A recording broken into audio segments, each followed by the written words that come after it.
display, I am driven.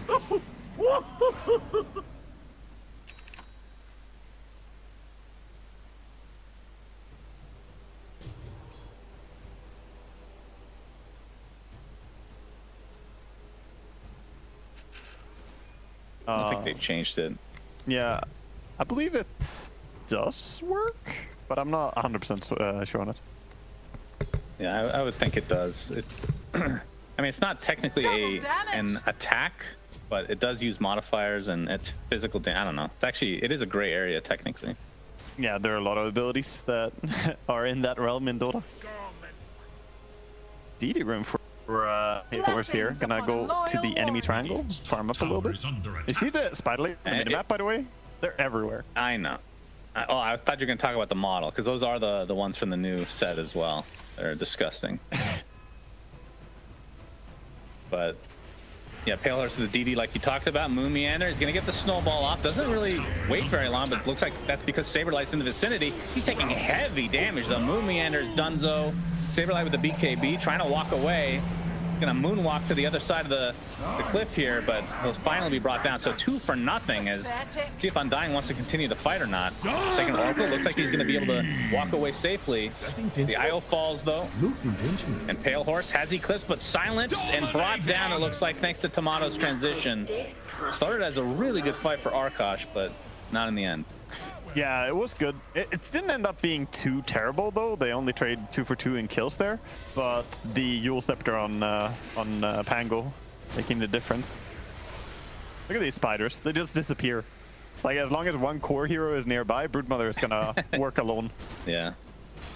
I would say I'm sad, but it is a brood, so yeah, not much sympathy coming from me. And speaking of brood, Bryle able to get that kill. Well, Dubu technically gets credit for it. Ice Path's gonna connect onto Bryle though. And they can't follow this up with anything more, as they did find Gremlo as well. Undying just pulling ahead a bit more, you know, bit by bit there. I thought that the fight could maybe have worked out in the favor of Arkosh when they got that nice right click going with Luna with the DD rune. They almost brought down 2 of them during the Mars Arena, but in the end the BKB was expended on Luna, and without it she can't fight. Yeah. Mega kill! Second Oracle. Oh my god. Alright. Absolutely destroyed.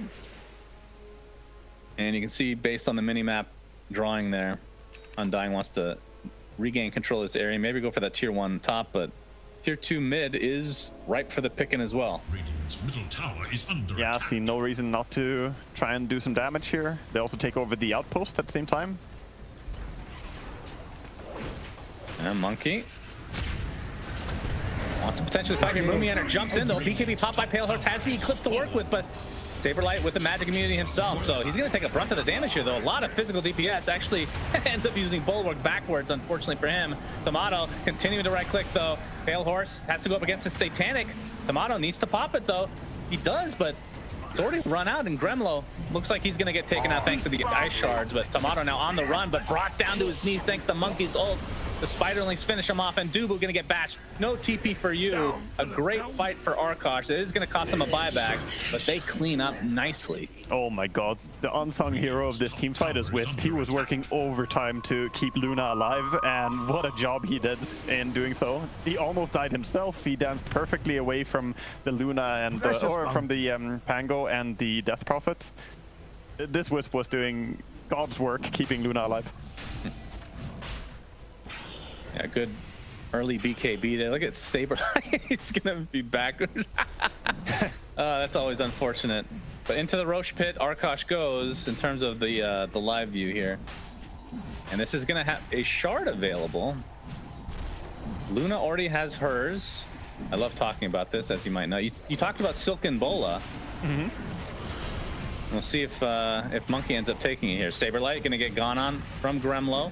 They're trying to create some space to take this Roshan, but Bryle rolling Thunder's into the pit, so they're gonna have to abandon for now, and that means Gremlo's just gonna die off on his own. But Roche is so low. Monkey doing a good job of going around this Bryle ult, but Pale Horse snatches the Aegis, so technically Undying get the Roche kill. And he's got the BKB walk away, but that might mean the rest of Arkosh could drop here. We're gonna find the IO at the very least. Forsaken Oracle looks to potentially be next if they have any catch. Omni missile available, and it doesn't even need it.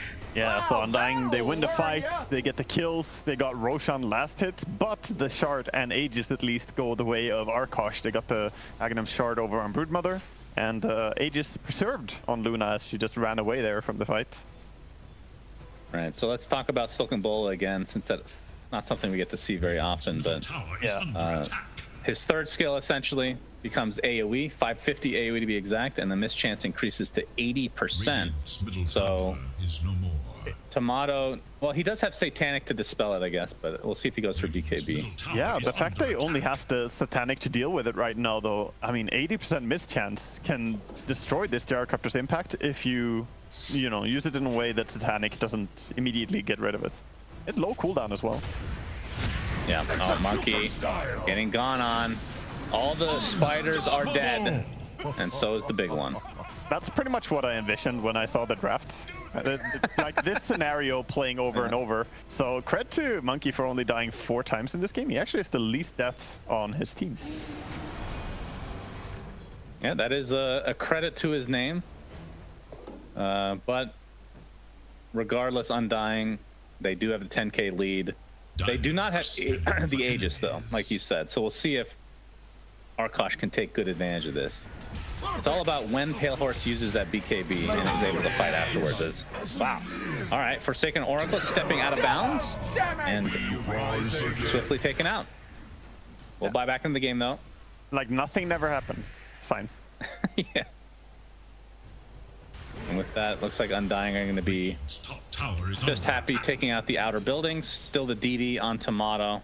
And he should be able to finish that Daedalus now. Oh, they want to fight. They're smoking into it. Yeah, okay, the charge in, but a nice snowball. Very quick fingers on Moon Meander. Saberlight gets up a nice Mars Arena as well, but Palors with the BKB, still with the Aegis online. They're going to delete the Gyrocopter right off the bat. Double kill for Pale Horse, no buybacks for Undying, so they have absolutely fallen apart in this engagement. Ryle looks to be next. Really nicely done from Arkosh. They're going to get 4 out of the 5 members of Undying here. That was Although perfect. Dubu is invisible right now. All right. Eventually.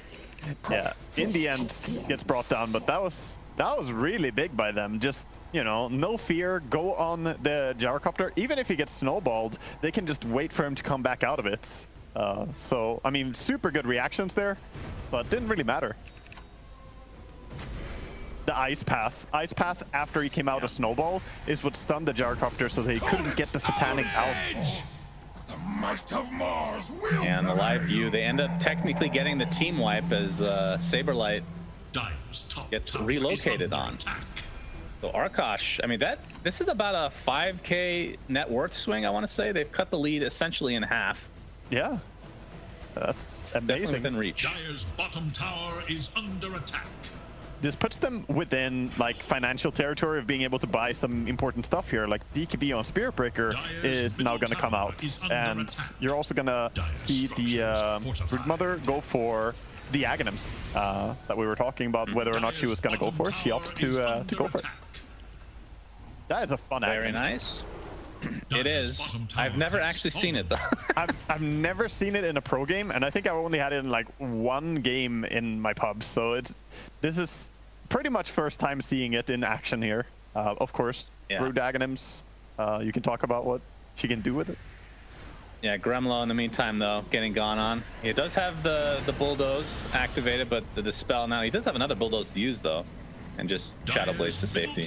So yeah, it's kind of like a techies. It feels like a little techies thing where you have these snares, these traps essentially. I mean, that's a lot of text actually. I don't know if I want to talk about the whole thing. So to break it down quickly, is that these are invisible and cannot be revealed, and can catch people. It's very realistic as Arkosh end up losing 1. Pale Horse on the run. We'll be successful in getting out. All right, now we have a little more time to talk about it. Yeah, good TP out there. Of course. How many charges do you get of this? You can only have 5. 5? Yeah, 5 active, and they're on a pretty long cooldown, I believe. I'm trying to read through all of this. So it roots you and slows afterwards. Does it do any damage? Okay, it does 100 damage per second for the 4 seconds. Though. Yeah, I mean, it's 400 damage, and it pings on the minimap. It gives you a little ping, like there's enemy heroes here. So if you have it in Roche Pit or in some random location, you will be made aware that the enemy are there. It's very good against smokes. And you can see it here on the front line in the mid, in front of their mid tier 3. You just use it. It's kind of camouflaged a bit with the web. It's web on web. Is what it is. Yeah, web on web action for sure. It's actually pretty hard to see. It is. Which I guess is intended. Even harder to see if your team undying. Because I'm getting some Lord of the Rings vibes here, actually. Yeah. Or Frodo. All right, we'll see if one of these catches. I actually want to. I've never seen the animation itself. Oh wow, Moomiander has an Aghanim Scepter for himself, so he can Walrus kick people out with. And I talk about this all the time when this is picked up, especially on a support. It's such a huge value. If Luna pops BKB, just kick her out, and that's essentially you wasted her entire item usage. They want the Tusk. Yep, they're gonna get the Nether Strike, the Ice Path, not the greatest layering, but Saberlight jumps in with the arena onto 4 heroes. Pale Horse has to pop his BKB and the Eclipse, but the damage from Tomato just ripping through everybody. And unfortunately, Monkey not able to do too much with that Aghanim Scepter here. They're gonna find their 4th kill in a matter of seconds. That did not go the way they expected. Yeah. All right, let's take a look at this trap log. Yeah. It doesn't work on creeps, right? So I think somebody has to walk through it. Yes, it works on heroes, and I think you can get it on multiple if they're right after each other. Mm-hmm. All right, Gremlo trying to create some space here. All right, come on. Saberlight's gonna be caught. There it is. Oh, it works on multiple heroes. Okay, yeah. I thought it went away immediately. No, it stays for the duration. I think that the first guy gets rooted, and then multiple people can get rooted. That is 4,200 gold. Yeah. Huge. Gremlo. So quick. Making Moomiander very upset. As we see a super They're fast gonna flash. lose mid-racks. And bottom looks to be next. Radiant's middle barracks has fallen. Can't stop it. Sadly for him, the siege creeps will survive. I mean, this is the dream for a Spirit Breaker, though, having the spider legs as well. He can go so fast. Yeah, that is true. They're finally going to try to go for him. No, he kills the creep. They're TP. Of course, all the while this was happening, they have lost 2 sets of racks. I'm not sure how much difference it made. No, nothing happened. Spirit Breaker is doing great. Keep charging. Oh, you see the snares everywhere. Radiant's top tower is under attack. Yeah, can you put snares on top of each other? That's No. a real question. No, you cannot. Oh, that's a shame. All right, pinned to the wall is Pale Horse, and he's gonna get dropped. No, nice heals coming out from Crow in the meantime, but he didn't get his BKB off. He just drops. Does have buyback though. Sadly for him, it turns into a 3v5 as Pale Horse. There's the BKB into the Eclipse. Oh, the Gyro? Actually doing pretty heavy damage, and remember, it doesn't have Aegis on Gyro or anything, but the Satanic is there to bring him to a respectable amount of HP. Gremlo gets kicked to the other side of the map. Triple kill for Pale Horse, so they do find the Gyro in the end, as Dubu has the Ghost Scepter. Looks like he's going to be the 4th going down for Undying. It cost him a buyback as well. Ultra kill Pale Horse. That's what happens when you use BKB, I guess. Dude, I'm calling it. This is the same as last game. Just go Rapier, man. Don't go for the Scotty, please. Get the Rapier on it, all in. True. Those are big kills, though. 2 heroes dead with 60 seconds, no buyback. Indeed, and Roshan is going to be up in 30 seconds, so that gives a bit of a window for Arkosh to do something with that. Yeah, we see the replay here. This time, Wisp unable to work through all the damage that was coming in for Luna. Can't quite keep him alive. Yeah, it looks like, I mean, Undying getting obviously a little bit cocky. A little bit? I mean, if I don't think Gyro had the BKB, right? He just finished it. Oh no, he did. He did use it. Yeah, he used it earlier in the fight there, I think. That's surprising they can kill him, if I'm being honest. And Luna's rather farmed. You can see Luna's farm is very respectable. It's the Daedalus. Daedalus on Luna hits really hard. You have the extra damage from Luna's Blessing, and then you can crit, off that. She's hitting for over 200 with crits added, and of course the attack speed from Wisp Overcharge. Well, they're gonna get a free Roche. That means Aegis, Cheese, and Refresher Shard. Who gets refresher shard? Is that a double eclipse, double BKB To the Radiant. for Pale Horse? I'm not sure who they prioritize. Probably Luna, but it's tough to say. Maybe they put it on It's Spirit not the Breaker. best lineup. It's Spirit Breaker. Radiant scan. Oh my god, Eager what to is know what? Dire's Why? I mean, he has Aghanims, he has BKB, you know, like he can make work Yeah. happen. He's been owning these Yeah, fights. but his cooldowns are so low already. Yeah, but 2 Okay, he's gonna get the Nether Strike with the BKB. Watch for the refresher shard usage from Gremlo if he really wants to go back in. There it goes. He pops it into a potential another BKB, doing absolutely nothing with that refresher shard as expected from Gremlo.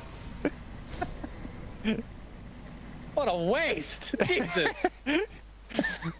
I mean, they don't have good carriers for it. This was the best they had, I think. Yeah, Luna, Oh, it is, I don't know if you mentioned this. It is divine. Yeah. She has the relic already. Only needs 1,200 gold here, and she can have the full rapier. They can win off this. If they get one good team fight with rapier, that's game. So Yeah, well, depending on buybacks, of course. Yeah. Let's see how disciplined Undying want to be here. Yes. Currently, let's see. They only have one. It's on Gyro. So yeah, you're right. One big kill. Oh, the kick out.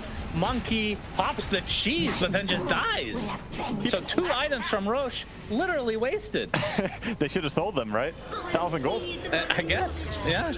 And buyback is available for Brood, and they're just gonna go for the Megas here potentially, but Gremlo with the nice charge in. You can see the Macapire doing massive damage here. Gremlo with the BKB, still stuck in a world of hurt. Has to be careful. The right clicks are gonna be way too much. Does have buyback though. Stable there with a nice arena onto Forsaken Oracle. Gets that kill very easily. They can get lucky. This would be a dieback. Coming behind. And Luna finally comes in with that Divine Rapier. Let's see what work that she can do. Gets punched in the air, and there's the kick with the BKB. Brought down to the other side of the map, it looks like. Pale Horse finally gets off the Eclipse. Gets speared into the cliff, though. Stuck inside the terrain for now. Just needs to get off some auto attacks with that Lucent Beam with the shard as well, but he's being brought down very low. The heals aren't going to be enough, it looks like. Pale Horse, that does have the Aegis on top of this, of course.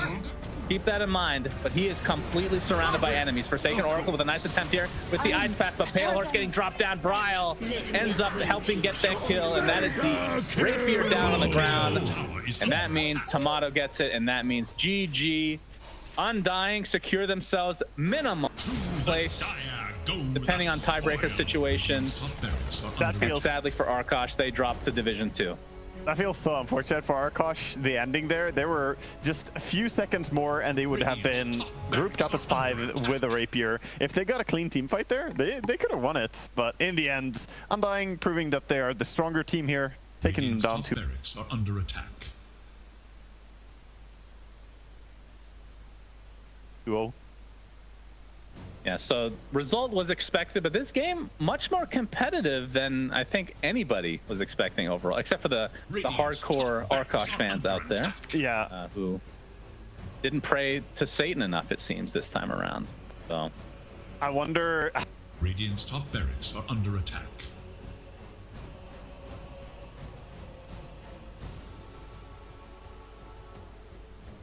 Radiant's top barracks are under attack.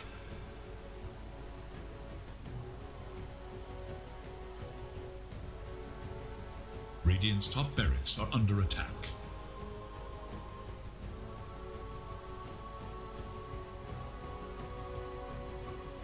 Radiant's top barracks are under attack.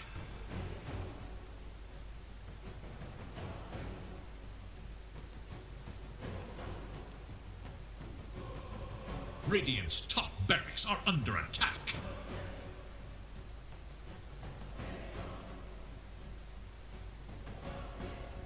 Radiant's top barracks are under attack.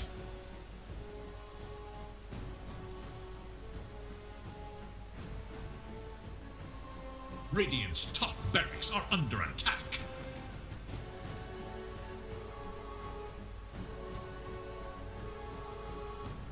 Radiant's top barracks are under attack.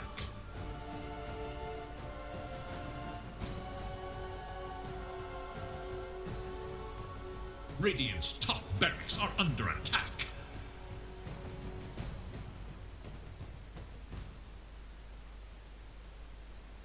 Radiant's top barracks are under attack.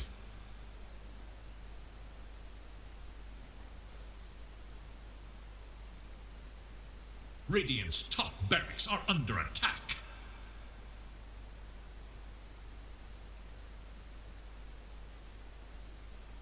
Radiant's top barracks are under attack.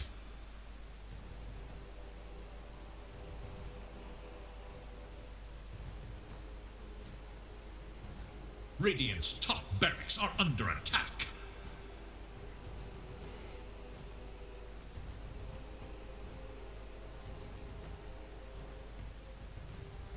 Radiant's top barracks are under attack.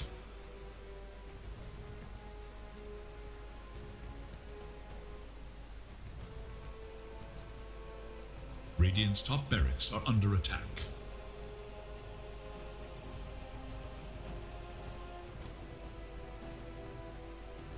Radiant's top barracks are under attack.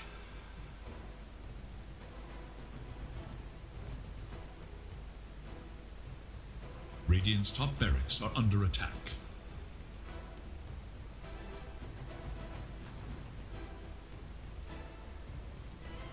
Radiant's top barracks are under attack.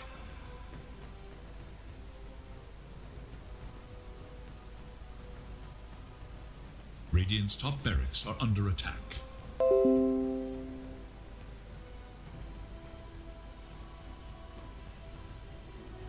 Radiant's top barracks are under attack.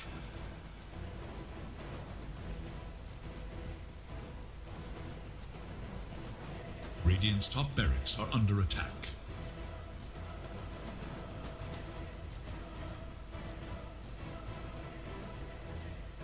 Radiant's top barracks are under attack.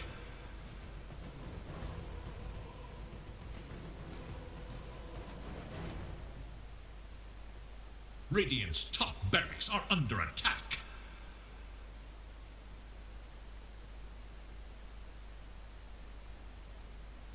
Radiant's top barracks are under attack.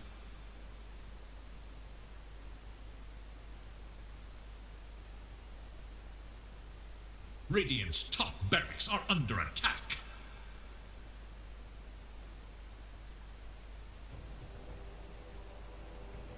Radiant's top barracks are under attack.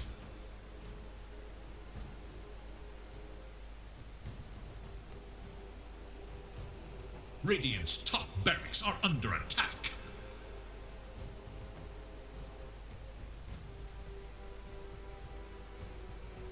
Radiant's top barracks are under attack.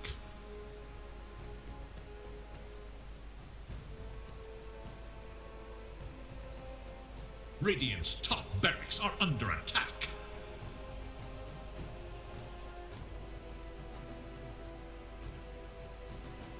Radiant's top barracks are under attack.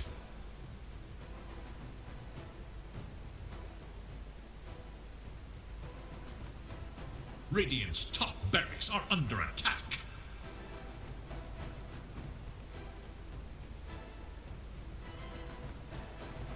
Radiant's top barracks are under attack.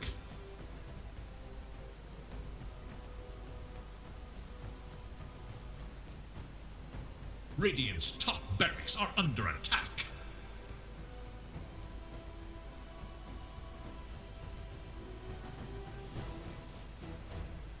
Radiant's top barracks are under attack.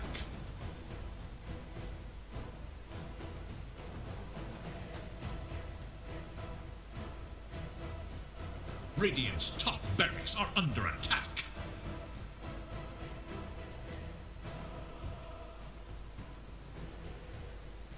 Radiant's top barracks are under attack.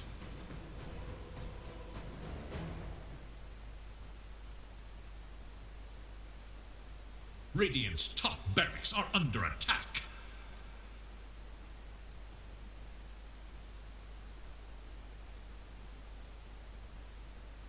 Radiant's top barracks are under attack.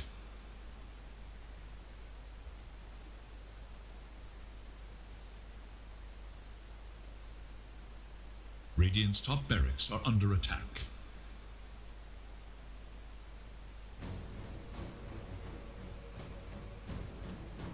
Radiant's top barracks are under attack.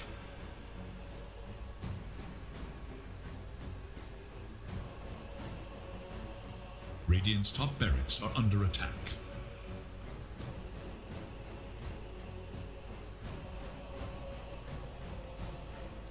Radiant's top barracks are under attack.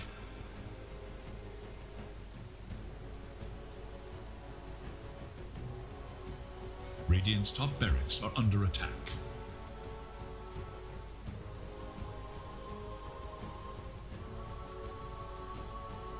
Radiant's top barracks are under attack.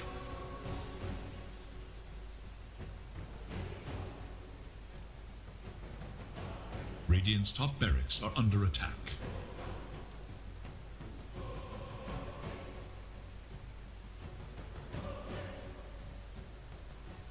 Radiant's top barracks are under attack.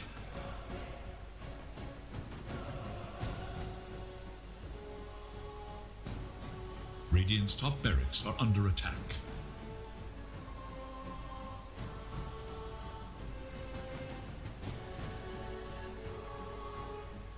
Radiant's top barracks are under attack.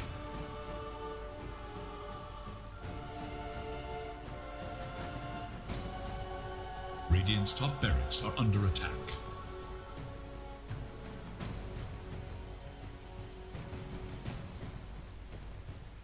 Radiant's top barracks are under attack.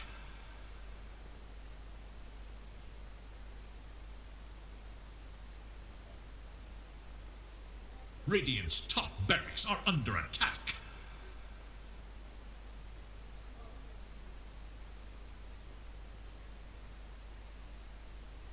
Radiant's top barracks are under attack.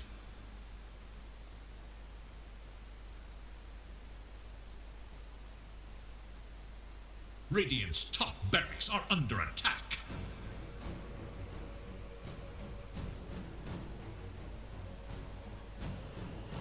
Radiant's top barracks are under attack.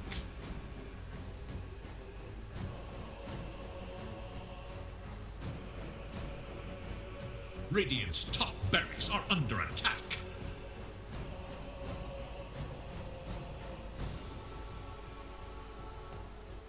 Radiant's top barracks are under attack.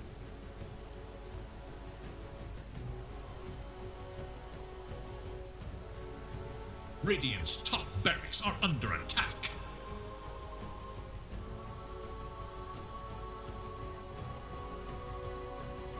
Radiant's top barracks are under attack.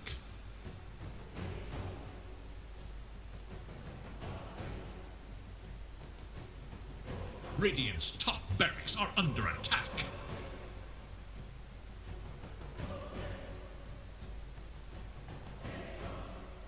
Radiant's top barracks are under attack.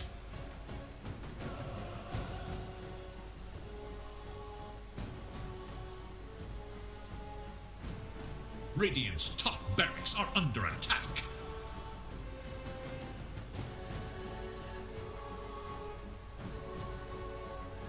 Radiant's top barracks are under attack.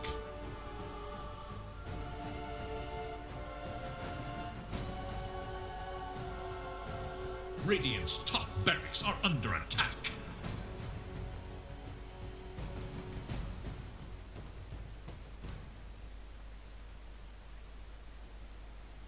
Radiant's top barracks are under attack.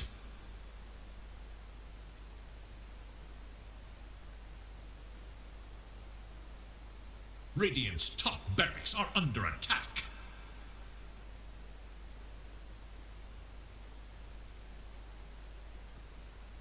Radiant's top barracks are under attack.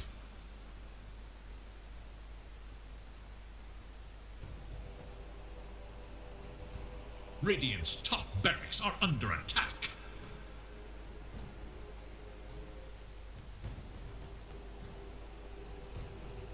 Radiant's top barracks are under attack.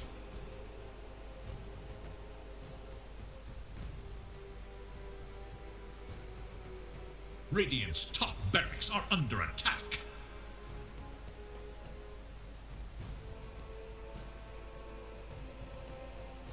Radiant's top barracks are under attack.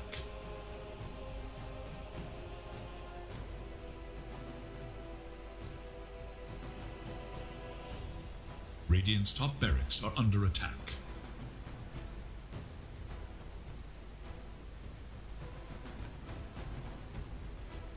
Radiant's top barracks are under attack.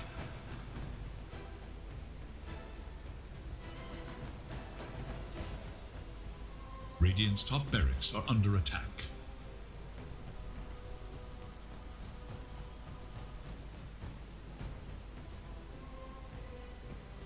Radiant's top barracks are under attack.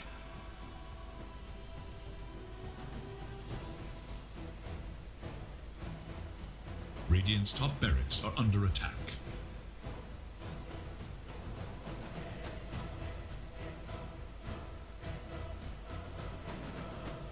Radiant's top barracks are under attack.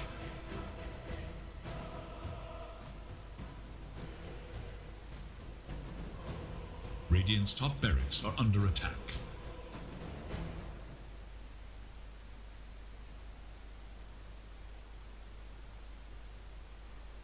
Radiant's top barracks are under attack.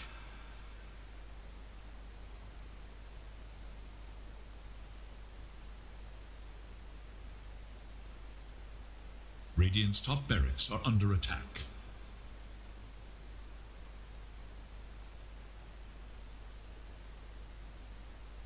Radiant's top barracks are under attack.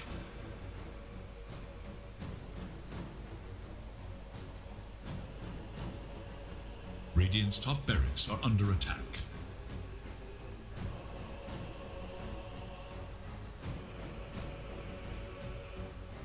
Radiant's top barracks are under attack.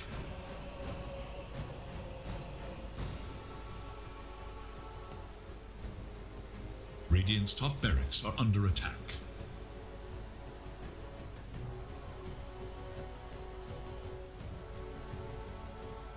Radiant's top barracks are under attack.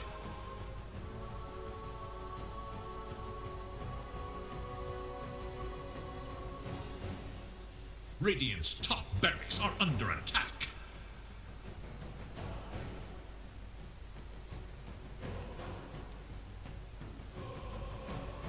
Radiant's top barracks are under attack.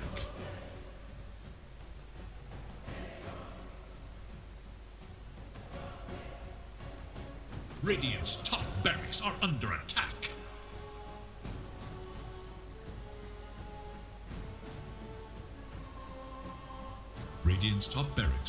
attack.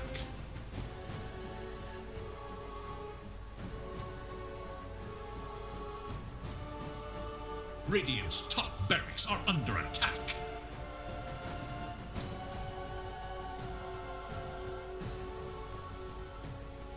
Radiant's top barracks are under attack. Radiant's top barracks are under attack.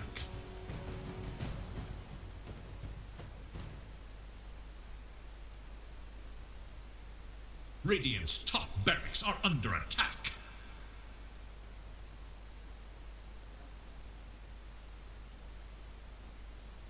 Radiant's top barracks are under attack.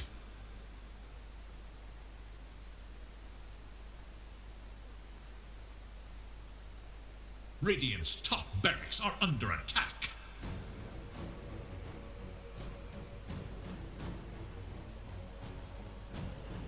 Radiant's top barracks are under attack.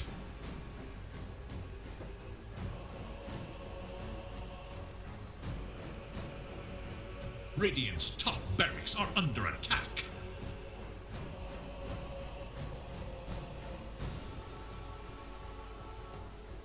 Radiant's top barracks are under attack.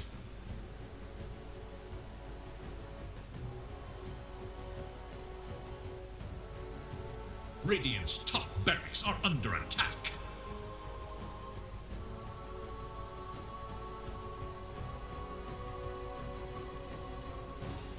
Radiant's top barracks are under attack.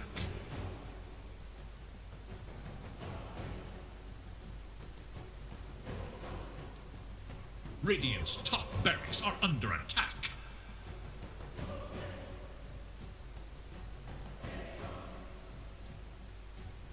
Radiant's top barracks are under attack.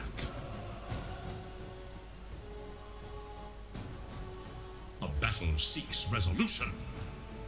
Radiant's top barracks are under attack.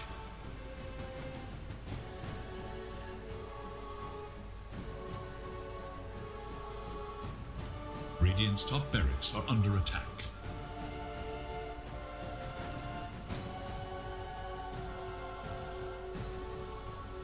Radiant's top barracks are under attack.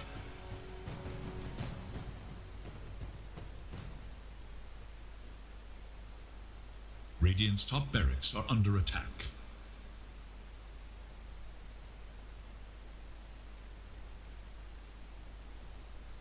Radiant's top barracks are under attack.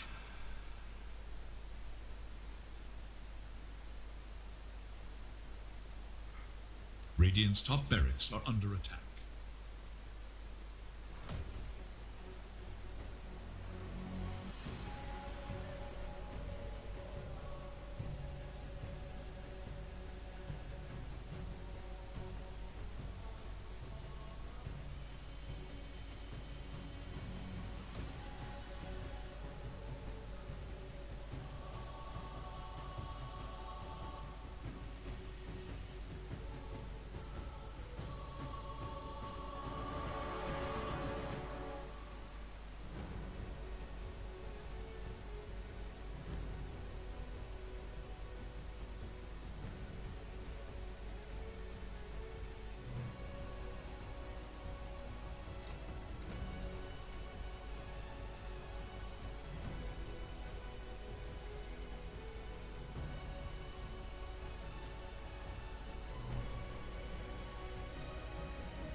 Iya Pak, jam itu Pak. Tengah.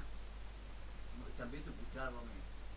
Oh ini aku jam itu. Hah? Iki wong teko iki.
for the last pick if they feel like it's a good matchup.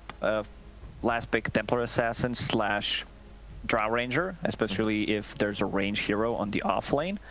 But they probably think it's not gonna get through. Yeah, it's kind of interesting. Again, this is another matchup where EG is a team that does not pick IO or ban IO. Quincy Crew does, and most of their other series where it was contested, it was always picked in the first phase, almost always. So not a surprise to see IO there. I think this is likely a reaction to the OD, which is another thing Quincy bans in the first phase a lot. So maybe we'll see some kind of solution there with TA as the game continues. Radiant's turn. They will need some kind of control coming out from their position 5. Because IO has been mostly played as position 4 for Quincy. Milan plays it, and Templar Assassin doesn't provide you with any. So you need someone to be able to gank, something to set things up. There's still Bane is in the pool. It's a good way to like stabilize the lane, have a BKB piercing ability as well, and also good setup for relocate play. Yeah, they have a lot of faith in the TA. They're banning out all of these core counters that beat it up later. It's still to worry about something like a PL, I suppose, some kind of illusion swarm, but for now, that'll cover things. I'm a little surprised about the Lycan ban myself. It's not exactly a great TA pairing for biting, but I guess could work with other heroes instead, like some melee mid hero. Yeah, definitely wouldn't say, you know, it's a good Lycan game, but it would potentially give Quincy momentum, and they have more information than us. Maybe this is something that they've been playing in the scrims. And somebody said in the interview the other day, the Lycan against OD is really good because you just you run summons at him kind of, and as a result, he can't really push out, kill the summons very easily and push out the creep wave. It's very difficult to deal with that, so a lot of summon bans here to protect their OD pick. OD's always been one of those just single target, point and click heroes, right? He hates it when there's a lot of stuff on the field. His orb doesn't do bonus to summons anymore, right? It did in Dota 1 for a long time. Yeah, there was a period of time for sure. It is Radiant's ban. That's why he also doesn't like illusion heroes typically, but they're going to ban away Terrorblade, Luna, going through the list of strong carries right now for Quincy Crew, it seems. A lot of saves from EG just by opening with these two heroes, Snowball and Astral. So you need to be able to reset multiple times. So I think Quincy should not commit to picking heroes with a long cooldown. I mean, the last obvious Scotty-like hero is going to be Medusa, I suppose. I don't know if it's as effective necessarily against an IO, but or an IO lineup. Dire's turn to ban. And they'll ban out the illusion hero. Okay. Naga is a little spookier. Arteezy played it recently, a couple of weeks ago.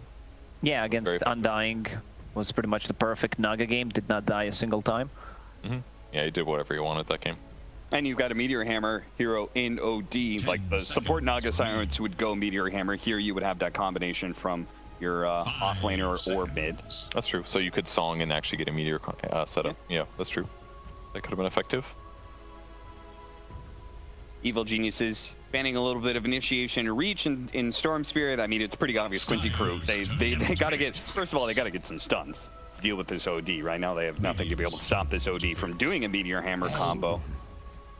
There's the man of the hour right there, Mr. Mojo Storm Stout, standing in for Evil Geniuses. And we heard from Moonmeander himself. He said this was exactly what EG needed.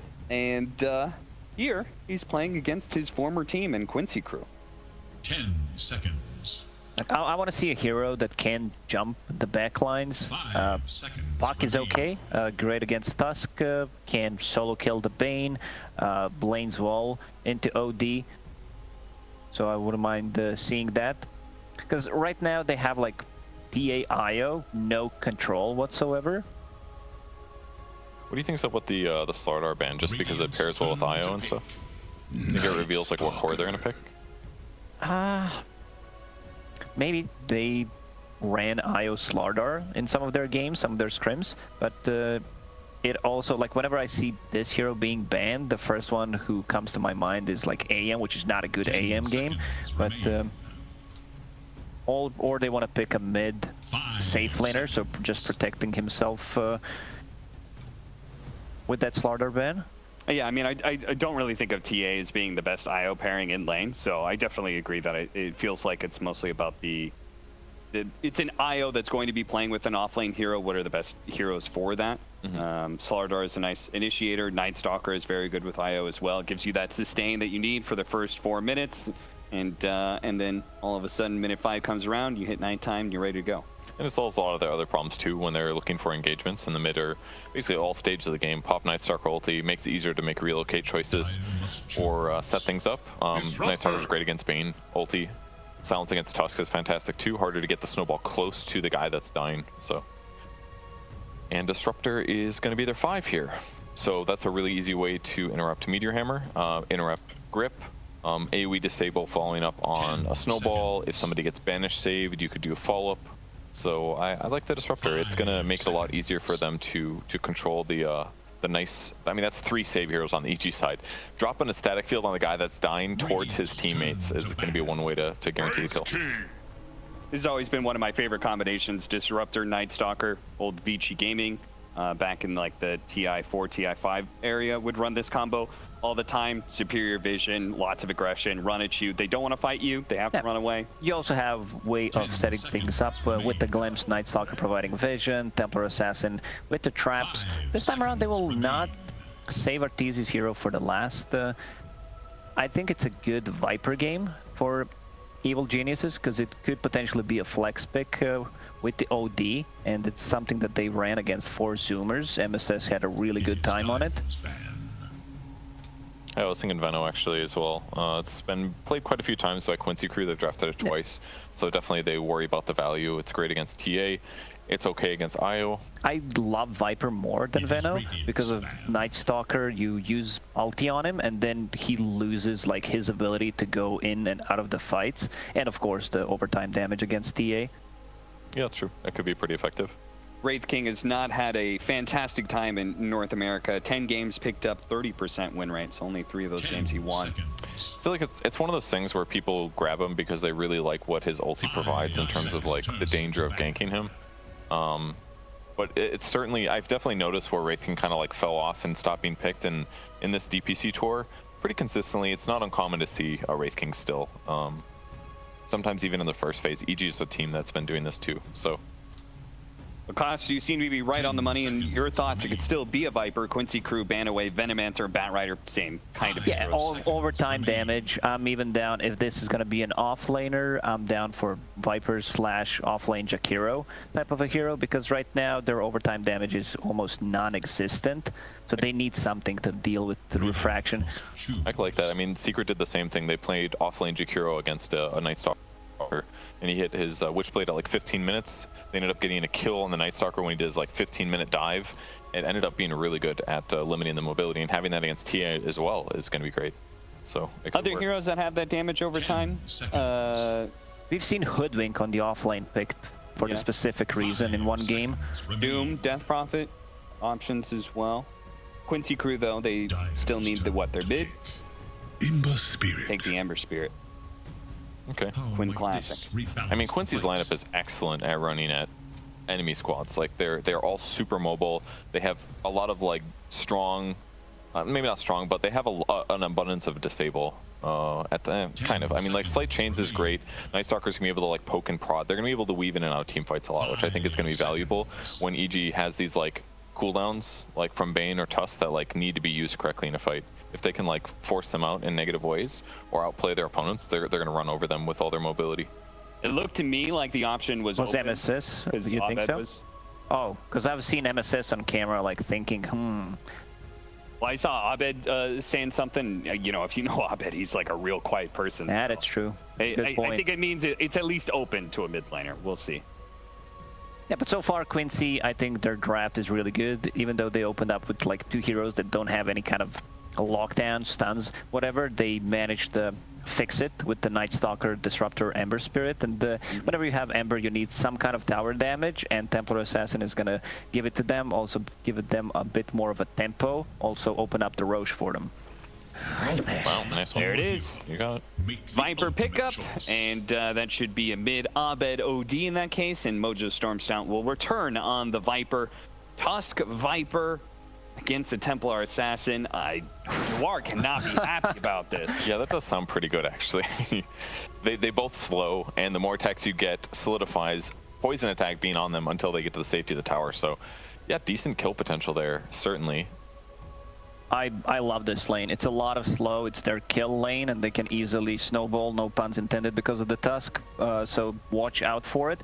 What they could do maybe is, we've seen some like tri lanes at the start, first minute or two. So this is something that the QUINCY might run. Just get Disruptor there and IO and try to run it. I mean, these are not like the strongest tri lane heroes, but to try to surprise them or try to force some kind of rotation, give Templar Assassin like 2 waves of free farm so that she does not get ran over.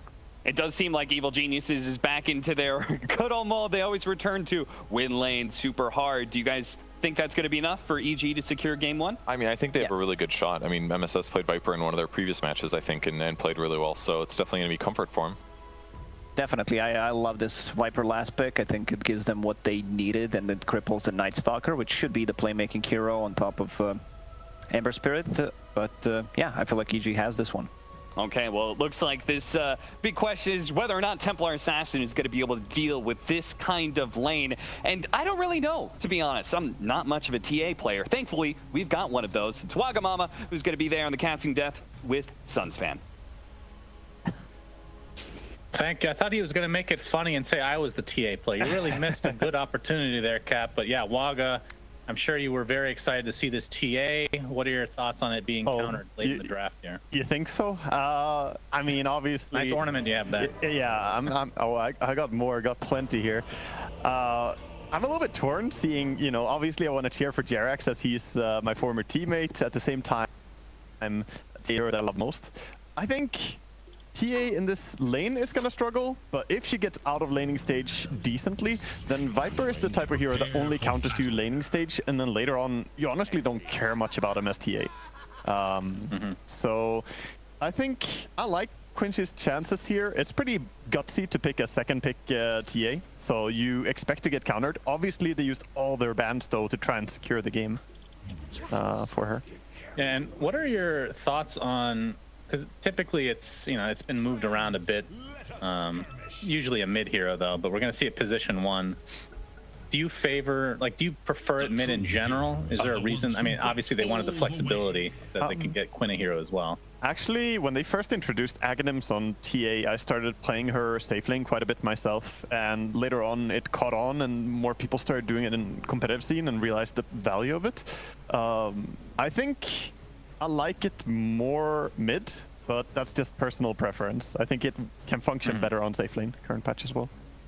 Yeah, and the Axe has not been purchased as much recently. I mean, TI was purchased like every single game, basically. But it was nerfed. Did they nerf something? Yes. Yeah, what did they do? So they made it so you can't jump out of route anymore, which was previously very strong. And they added 0.5 seconds to it, the casting time, which sounds like not that much. But when you're talking about an ability that gets you out of jail, you know, like something that escapes from bad situations, that was a 50% increase in cast time. So. Right. It's not quite as strong anymore. Still a good item in games where you want to slow down, but I don't think we're going to see it here. Don't worry, we'll get back to TA every couple minutes to make sure you get your fix. Yes, yes. But there are some other heroes to work with. I mean, QUINCY Crew versus EG. Let's just set the table here. QUINCY Crew already secured themselves in the region for this DPC season, as they are undefeated in terms of series. But EG, if they lose this series, then that means Undying will be second place secured. But if they win, then there's going to be a tiebreaker between, I would assume it's just EG and Undying, since they will both have a 5-2 record overall. Yeah, so quite a bit on the line. Really important series for EG. And to be said, though, even though QUINCY have a clean record in terms of series, they did drop a single game to pretty much all the top dogs in the group. I mean, obviously, they themselves are the top dog, but they had 2-1 as the result against everyone at the top. Yep, that is a good point. And I got to cast a lot of those games, and I think even if I would talk to Jack about this, he would admit that they haven't been on the best form. Like the previous, obviously it's still the first season of this roster being together, but I don't want to say they've been lucky, but definitely fortunate to come out undefeated with the series, because like you said, they've been dropping quite a few games. And then I mentioned in the previous cast with you that against Undying, it was just like this collapse from Undying, more so than it was QUINCY Crew playing particularly amazing, although they have played very well. obviously, or you would not be undefeated at this point. So we'll see how this goes. And again, EG, the team that started out just playing horrifically, I think I can say that with great confidence. They lost a lot of games. Almost lost a game to Arkosh, for God's. That just shows you how much in the depths they were.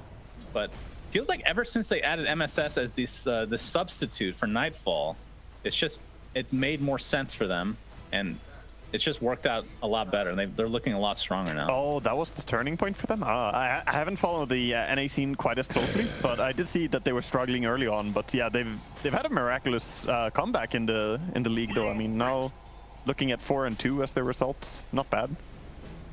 Yeah, and as we see Ponlo getting stuck inside the ice shards a little bit, trying to get out of the arms of Crit with that tag team, but on the other side, Yawar just focusing on MSS and forces the Viper back here. Denied. I mean, they were winning a little bit after that troublesome start, but it makes sense. You know, Jerax took a long break, never really played position 5, so that's going to be a transition as well. And then Nightfall going from 1 to 3, it's just a lot of change. And then on top of that, and I've talked about this publicly, I'm not a huge fan of their roster composition because I don't even know who the captain is. Like, you can put somebody as a captain, but none of them are real big talkers other than Nightfall, who's not even with the team now. Yeah. Like previously you had Fly, which is very, like, solidified, one of the best leaders of all time in Dota. Yeah, Fly is very easy.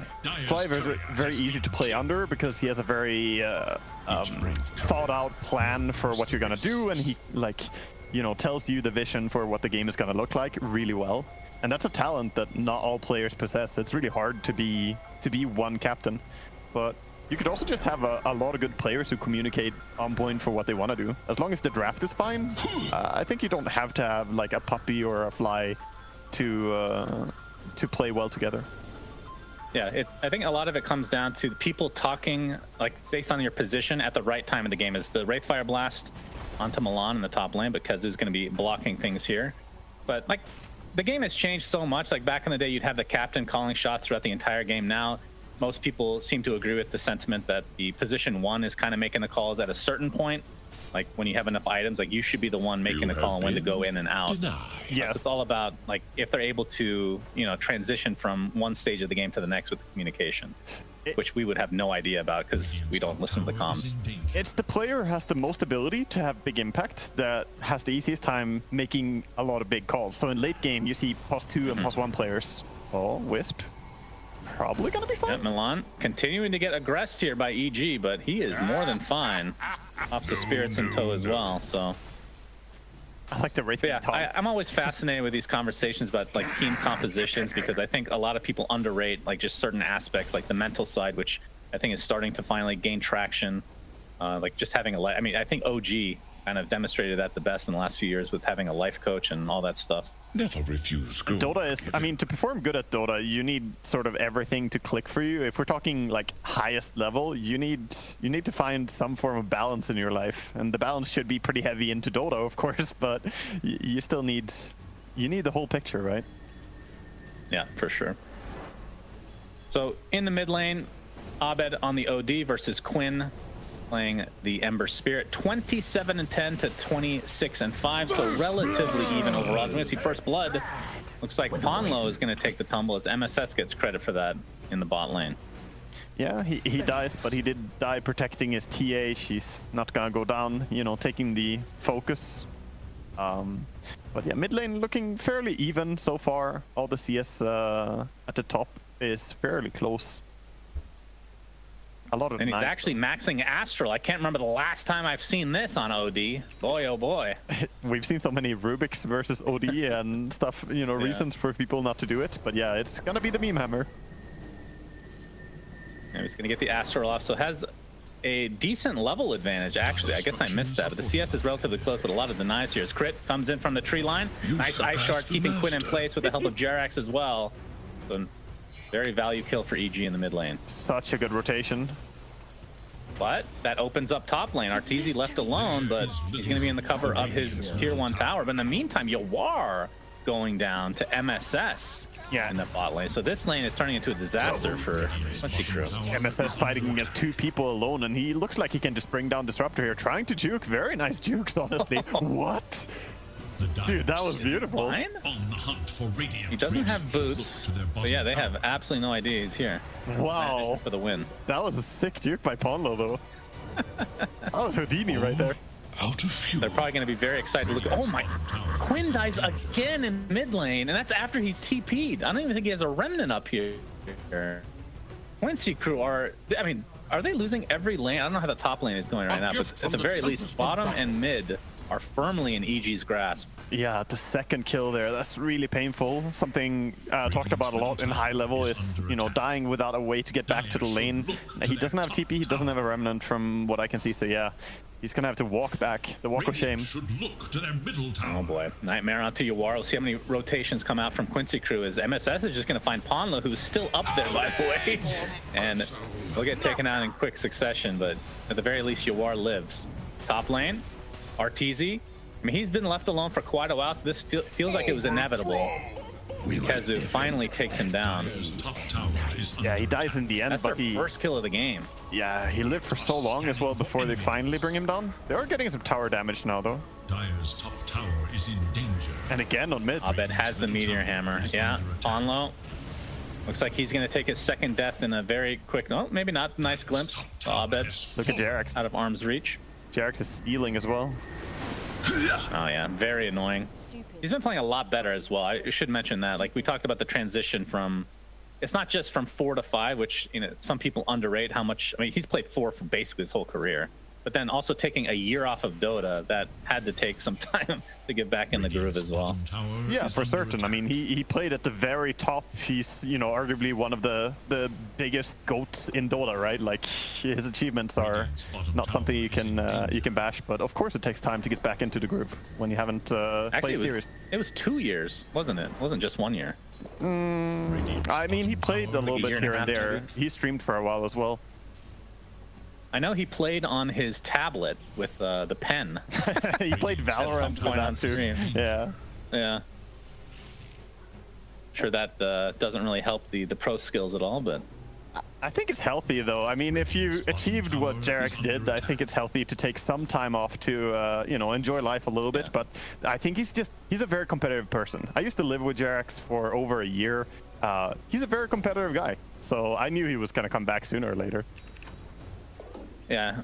Anytime a pro player that has had a lot of success says they're retiring, you take it with a grain of salt usually. Yeah, it's a long vacation is what it is.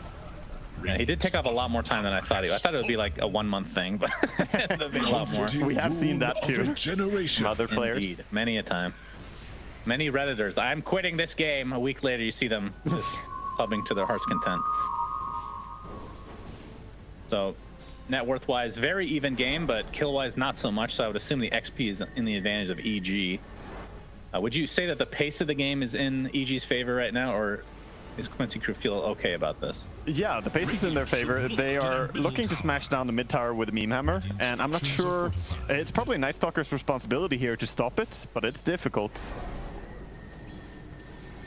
And see the astral imprisonment here as Kezu goes out of the high ground. Jerax is in the vicinity. He's going to get the nightmare off. And Jerax looking to deny the rune. Will be successful. Might cost him his life. We'll see. And you can see Kezu pops the ult just to ensure that they're able to take out that Bane. See if they can get more out of this. Yeah, not the biggest kill to get. Looks like Kesu is just gonna swoop around, get a little bounty rune snag. But this is not a big value ulti. As we see the meme hammer again, but a nice sleight of fist dodging that as Arteezy has made his transition. So basically the all of EG are in the mid lane. Snowball onto Quinn, he gets off the remnant, but the series eclipse is enough. Directly responsible. And it looks like they might find another on the back end of this. Although Milan, yeah, it looks like he is mega dead. And the tier 1 tower will likely fall as well as EG just, it looks so much different than originally. Dude, EG showed up. First few series they played. Look at them just activating all 5 heroes. They recognized that the Night Stalker ulti was used, so now it's daytime, meaning that Night Stalker is basically useless. So they invade, they steal Ancients, they take mid tower, they're getting so much done. Oh my god, and that was keep in lost. mind, in terms of the standings, like, we should mention that Quincy crew isn't playing for that much compared to what EG is.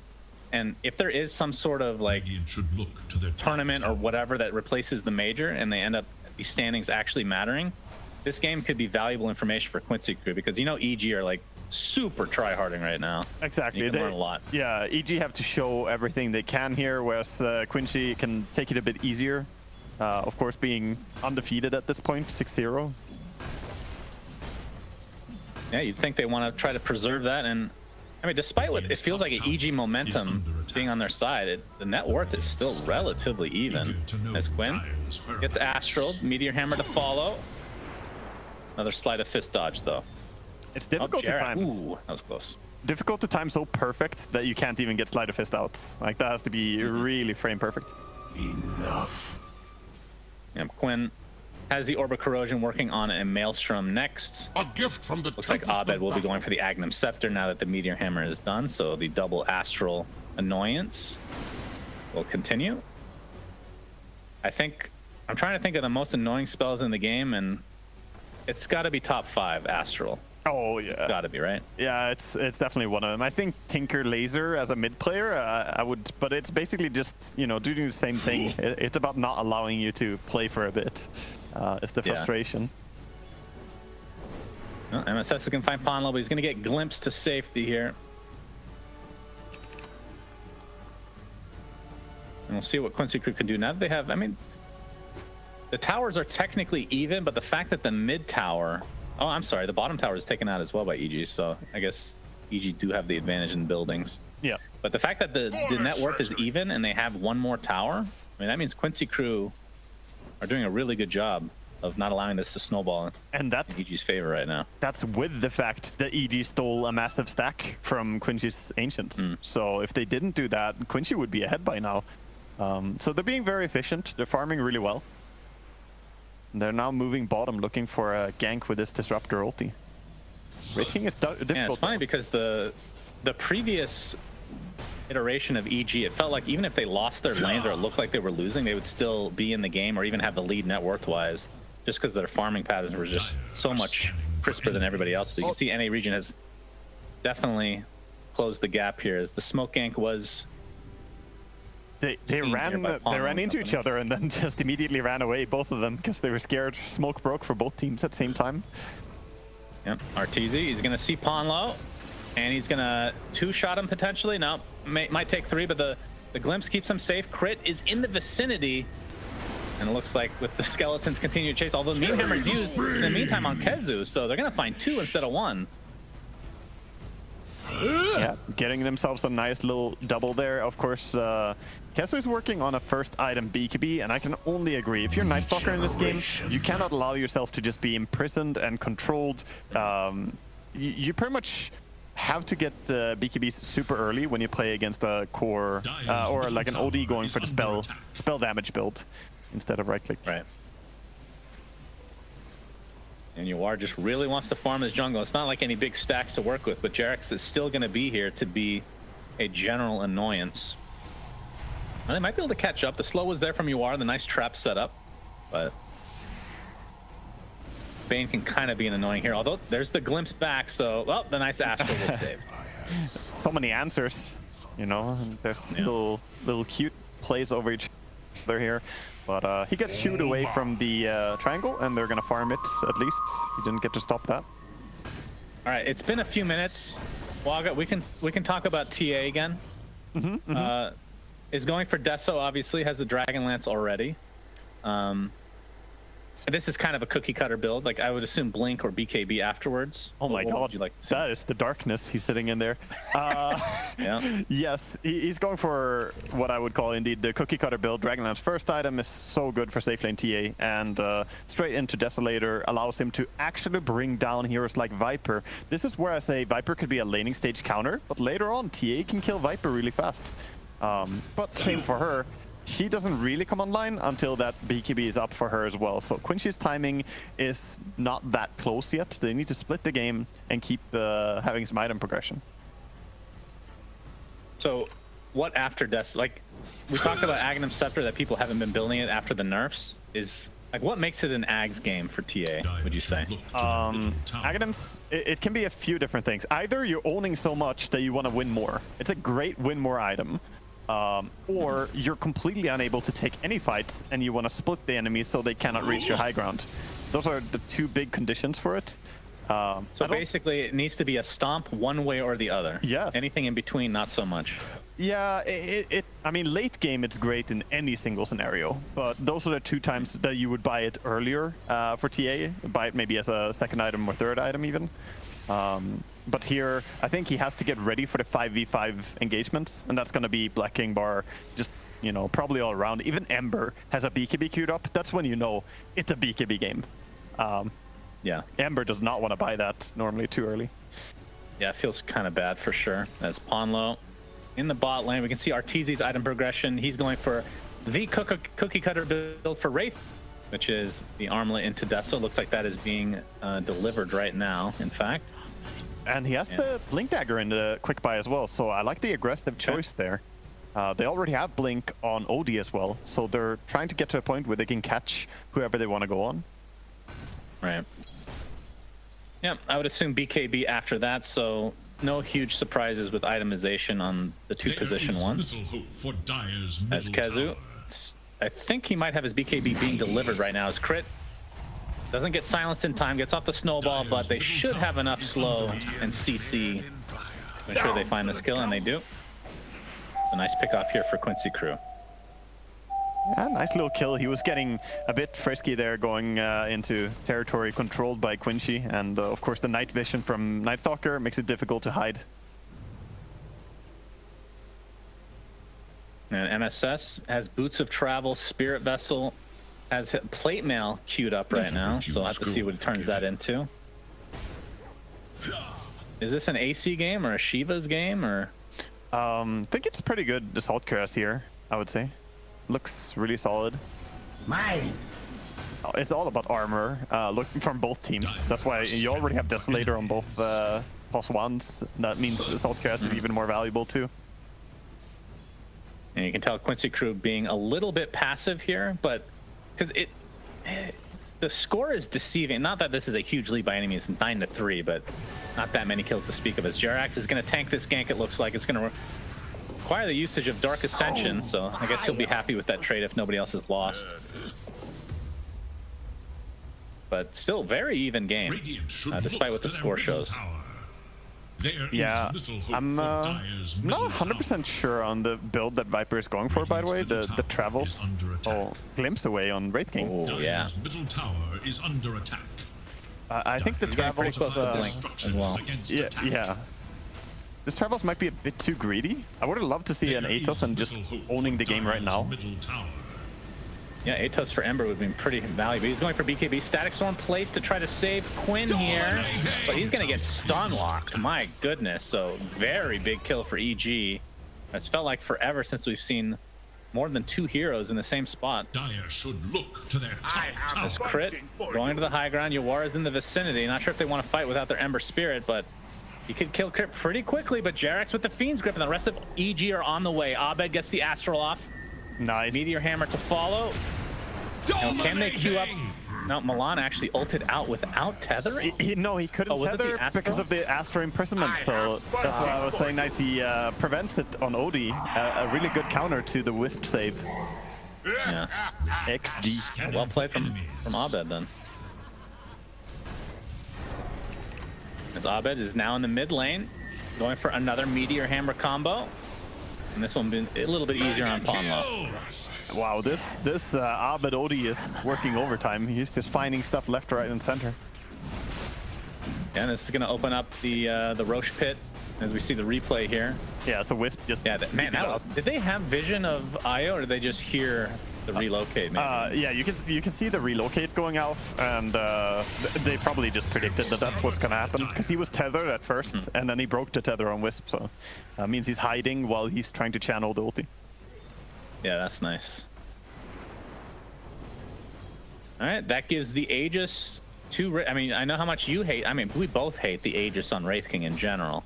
Right? But it's not the most typical mid hero. Like, it's not a mobility mid hero that might put himself in a bad spot with Abed. What do you think, though?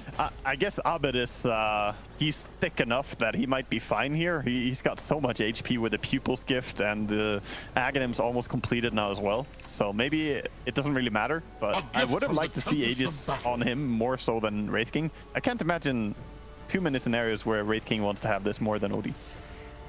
Right. Well, EG are going to smoke up. And still only a 3k net worthly. This is not massive at all. Ponlo, they're going to tank the gank here. He is mega dead. But I think that's still for the benefit of Quincy crew, if nothing else. I mean, EG are not farming right now. It's the best hero Milan to trying to lose. push out top lane. Arteezy wants to look for more. Has the Blink Dagger, Deso Armlet. And the tier 1 tower looks to be their focus now. And Quincy are in a decent spot to potentially fight here. They, again, don't have Disruptor for another 10 seconds. Dark Ascension's popped. They're going to focus on Jerax to start. This is going to be a freebie for Quincy crew. It's like every time Dark Ascension goes off, Jerax dies. That's what it feels like. That's the life of Bane. Oh, Arteezy jumps deep, and he's going to destroy the Io. So Milan with no buyback to speak of. And Abed gets the Astral output. Kezu pops the BKB, so no Meteor Hammer combo this time. That did require a buyback on the Jerax. Yeah, and you can see the confidence, though, that Wraith King is playing with when he has this Aegis. He knows that he's got those 2 extra lives, so his blinks are very aggressive. And I suppose that's what you enable when you have this this Aegis for the 3rd life. It's your insurance policy that Wraith King can be the one to go first, and he has to worry about nothing at all. Mm-hmm.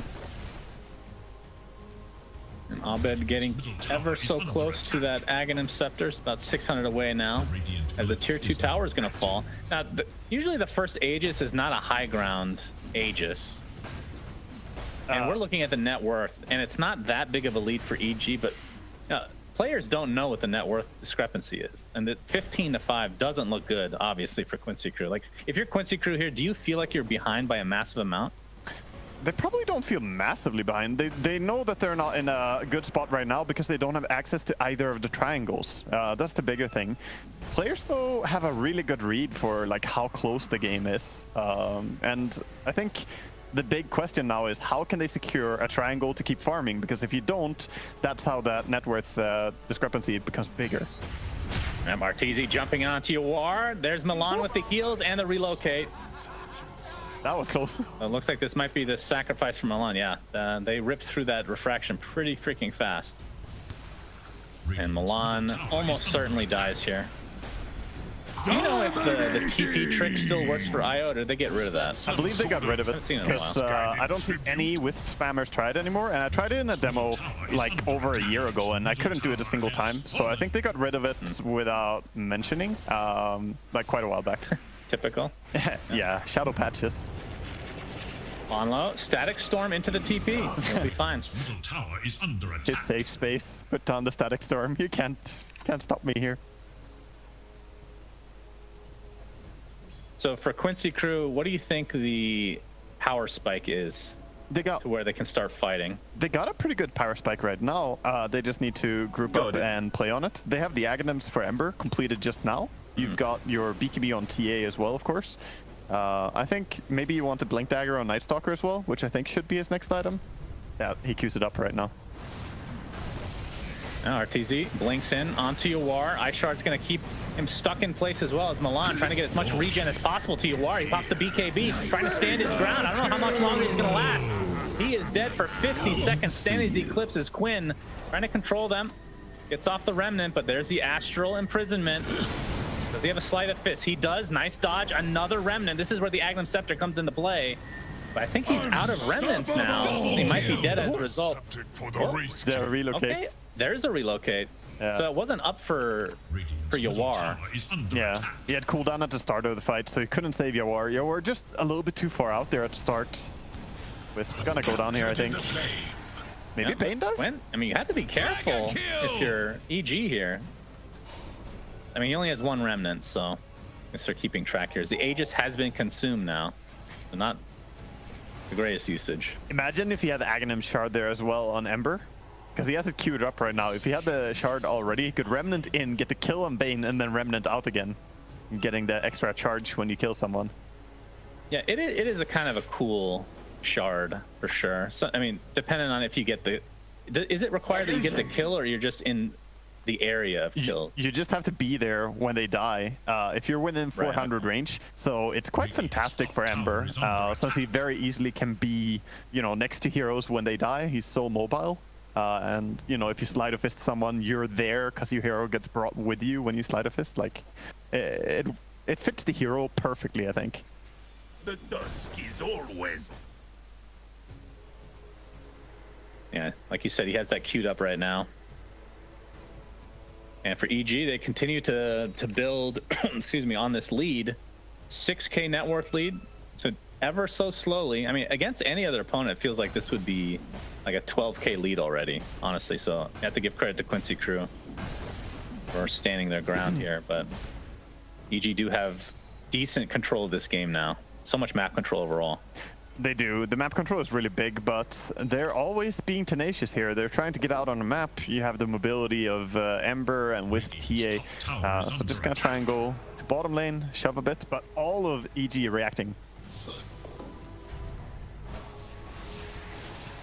Yeah, well, Jerax, he's gonna get brought down very quickly. My goodness. It looks like EG wanted to set something up, but they seem to be the prey in this scenario as Quinn. Not wanting to go high ground in their own jungle yet, but there goes Kezu with that newly picked up Blink Dagger. Astral Imprisonment from Abed. But here come the remnants from Quinn. They're able to take out the Disruptor first, but MSS is just getting chased by Kezu. Both have popped BKB. Looking like he wants to switch targets now as Crit looks to be next on his list. In the meantime, Arteezy continuing on to Uwar, but the region is just too much control. That's gonna be the first life. MSS coming back with a sliver of HP. Arteezy finally pops the BKB, but now he's on the run, attempting to TP out. Will he be successful? It looks like he will. MSS, though, likely will get chased down here as a relocate onto... All right, they're actually going to go for Abed, who's actually been stuck here. Milan, with that newly picked up shard. Sanity's Eclipse deletes Kezu from the map, but they still find the value kill on Abed. And that TP somehow MSS lives. Yeah, he was in the auto attack animation there, trying to bring him down on Ember, and he did not attack fast enough. One of those rare scenarios where you want to have more attack speed on an Ember, but in the end, that fight was amazing by QUINCY. I mean, they played it really well. And even though Arteezy got the insta-kill on Disruptor by blinking in and bringing down Disruptor so there was no static field, still, QUINCY made the fight work. And when Arteezy's ult is now back up again, so he can get very aggressive, and Ponlo is usually the receiving end of all these right clicks from Arteezy. As Quinn, he's going to be shown here as well. Crit jumps in, they're trying to perma-stun him. It's going to be close. The heal's coming out, but it's not going to be enough. They lose their Ember Spirit, and it looks like Io is next. So EG kind of making some revenge kills here come to fruition after losing Abed earlier. That's my favorite cam so far, I think. Very nice. The what is that? The ceiling cam by Arteezy? Sweet. That seems to be a common trend from Dota 2 players recently. Is Jerax is going to get the Fiend's Grip off, but Kezu jumps in with that crippling fear and deletion from Kezu and Uwar. Does require BKB. It looks nice to be a +5 in this game, right? You just get jumped by either TA or Wraith King and you get deleted in one hit. Yeah. And it's only going to get worse. It is. Ponlo is having such a rough game. Is going to be next for TA, so that's going to hurt. And Arteezy is about 1,000 from finishing AC. So what did the plate mail? Did he end up buying plate mail? He did on Viper. So it will be Shiva's instead. Yeah, he went for plate mail and then he went back for BKB on Viper, and now it's the Shivas. So makes sense. Then you have both the AC and Shivas stacking the auras on your team here. I was it looks like Abed is working on a sheep stick for himself. So that is very value item for any OD player. As Jerax setting up for the next Roche. So dewarding a bit here, has the Aegis and Shard ready to go for Roche. Who would you give the Roche advantage to? Both teams can take him down relatively quick since they both do have Desos. Oh no, it's all about fighting and yeah, Arteezy, he's melting. Goodbye, 2-shot. I would assume Swift Blink is going to be next for Arteezy after the AC. That's going to get even worse. Yeah, that looks to be the item.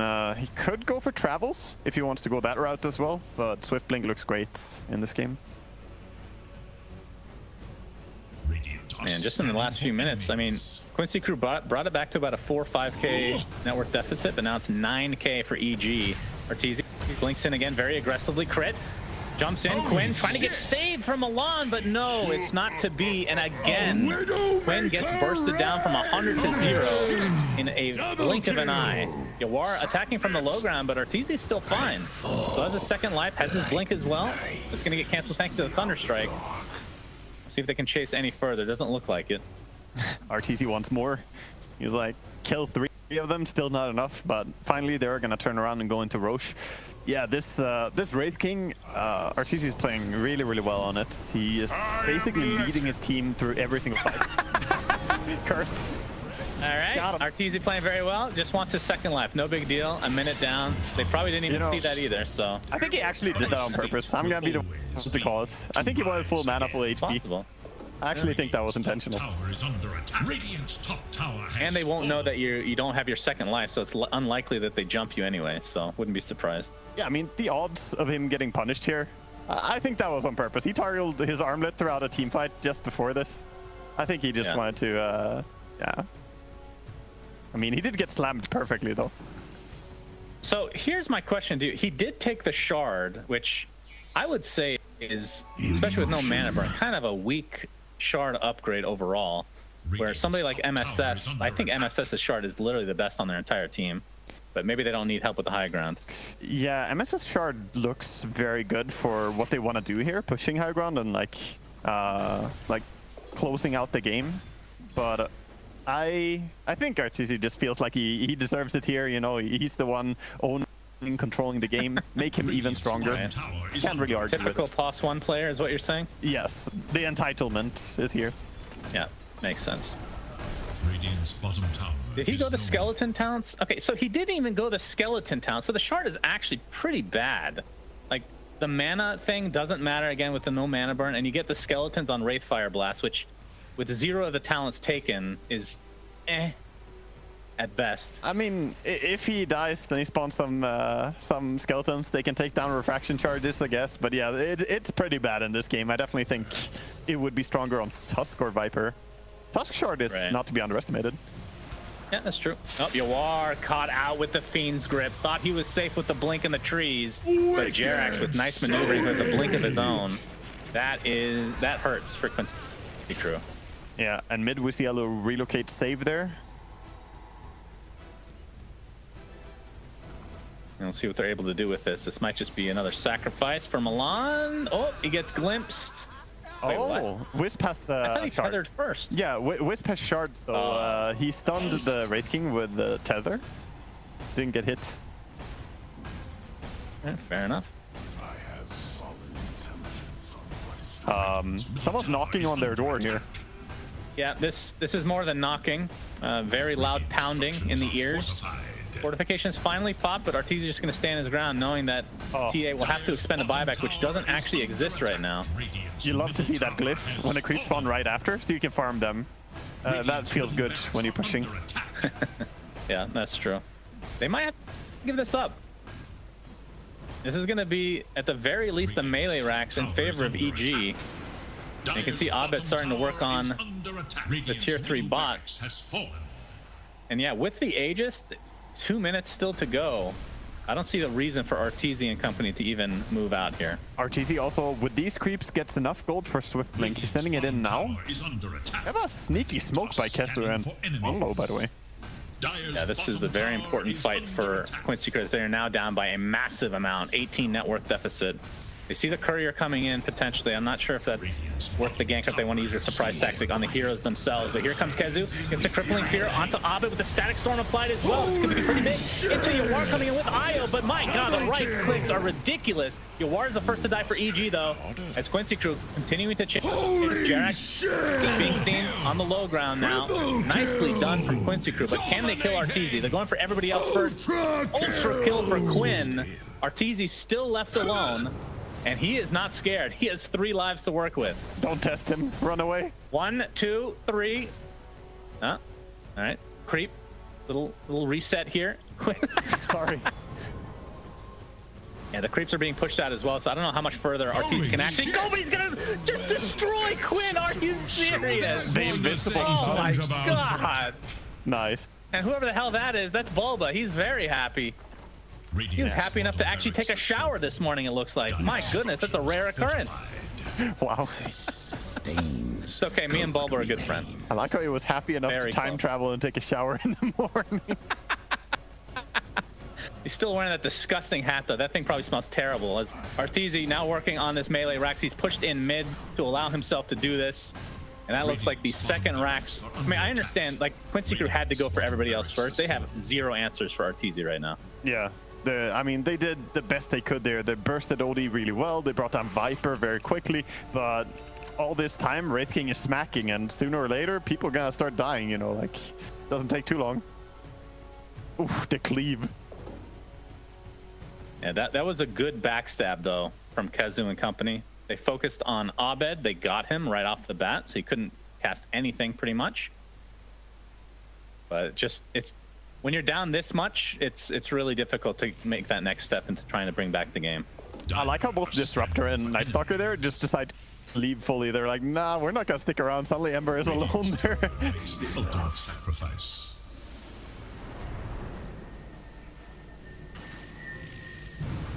All right, Astral Imprisonment.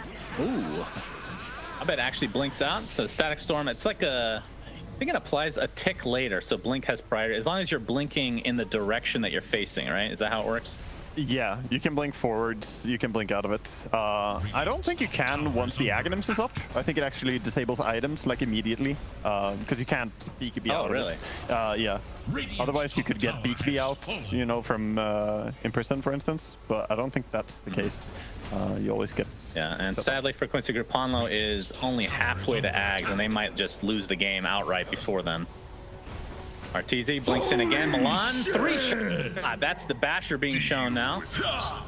Has buyback, though. So they can make a potential last stand here. The kick onto Yawar. He is gripped as well. That is a yikes. And they're going to try to salvage this as much as possible. No buyback for TA. It'll be difficult to fight back, but they do find Abed. Very value kill for QUINCY Crew. It's going to cost 2 buybacks on their supports. As Milan hooked up with Kazu now, as Quinn is just getting chased by MSS. Snowball connects onto Milan. And it looks like they're just going to transition out. That was a perfect Arteezy kidnapping right there. Has 2 lives. I mean, they kicked him into the OD Hex on TA, so there was no way he was going to stay alive there. Perfect chain stun. Anytime a hero like Tusk can get a Blink Dagger, crazy things can happen. Is now EG knocking on the high ground. Arteezy is going to get actually stunned by the tether. Off the BKB, and that is a dieback now into IO, and this should be GG for game number 1, as EG looked extremely strong against the undefeated QUINCY Crew. Yeah, wow. That is, we see there the ceiling. Yeah. Where's Bulba? Make your appearance, please. We get Arteezy's hair. Beautiful. What a performance. There we go. As he farmed that game, 21 kills. That was basically KDA farming there at the end. Yeah, EG have looked, and again, I don't know how much that has to do with MSS or they just started to get their stuff together, but ever since he's joined, EG have definitely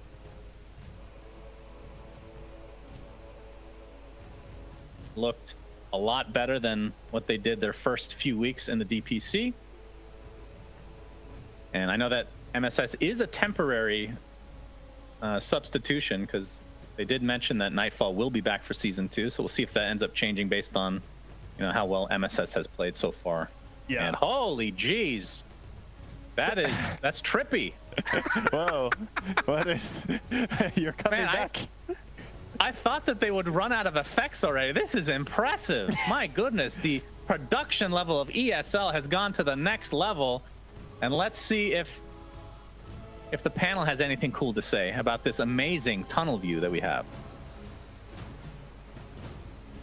That's right, only the best production here for ESL and for Suns fans specifically.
Pak. Kan ngurusin online, Pak.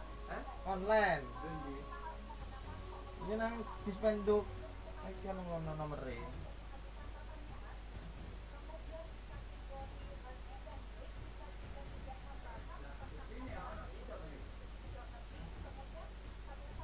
No Bang, kowe kan garing apik. Wis ojo mikiri aku, wis aku ero kok. Bapak mikir iku ae ndukur wis. Ojo kuwatir, Pak.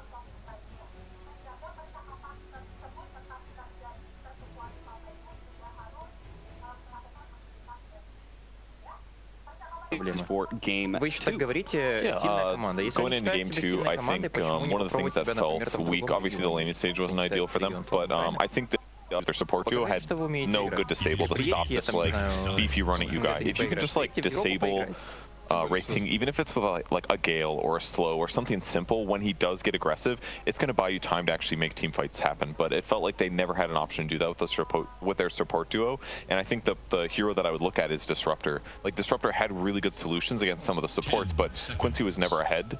Due to the laning stage, so it didn't really feel like Disruptor is good. Disruptor is not a good hero. It was tough. Sometimes it can get into your head, being like thinking how the gank is gonna play out. You're playing into Snowball save, OD save, especially like once he gets that Aghanim Scepter. It's at the later stages of the game, but still, like you think, oh, there's gonna be an Astral. If we use everything, if we drop, let's say Night Stalker Silence plus Disruptor ulti, after that, like what do? We don't have enough damage output to be able to go through that. And I said that they don't need to pick heroes with high cooldown abilities. They didn't, but I feel like EG also played really well, dodging the fights, going for like one pick off and then slowing the game down, knowing that they're playing against a Night Stalker. And especially during the like daytime, they use that, got a kill or two, continue farming, keep repeating that, and play a bit more defensive during the nighttime. Well, maybe we'll see that adjustment this game. It's that early phase TA. I mean, they banned a lot of TA counters, but yeah, the Viper still ended up being a little bit too much for him. Io's going to make it through again. EG gets first pick. Will they go for the instant OD, or is it going to be somebody else? Snapfire instead. A little bit more flexible. Doesn't reveal as much in terms of hero matchups, and they can do the next one afterwards. And this hero was not contested at all, I believe, in the first game. Yeah. But, yeah. It wasn't, but with that said, Quincy had first pick last game. They grabbed Io. EG got to do a 2-hero pairing with the Tusk plus the OD. So maybe this is just like a safer generic opening. It's one of the better supports remaining since somebody got banned out. Yeah, the key is Nyx Assassin, because it's very hard for Snapfire to play into Nyx, and we've seen Nyx stocks rise in the last couple of weeks, where he just is that, I'd say, stable 5, doesn't provide you much in the laning stage, but really scales well. One of the better heroes to like counter initiate. If you get going on, you can always use the Carapace, unless this is some kind of instant silence hex ability. In similar vein, Dawnbreaker was something Quincy used a little bit that was countered by Nyx. There's a couple other heroes in that category, but with the IO pick, it's a little bit redundant, so Quincy's just going to keep grabbing it if they think it's good. And now Storm Spirit, that's a great way to get to the back line. Snapfire doesn't like it when these heroes gap close all the way on top of them. He can interrupt the ulti as well. I think Puck will definitely get banned out. You already know what you're playing into. And Storm Spirit, all the spirits pretty much get countered by a coil. There it is. Otherwise, it gets banned out, and it's 100% ban. It's a good pairing to Snapfire as well, too, because even if it isn't these like mobile heroes that are countered by it, just a coil plus Mortimer's Kisses is always going to be good.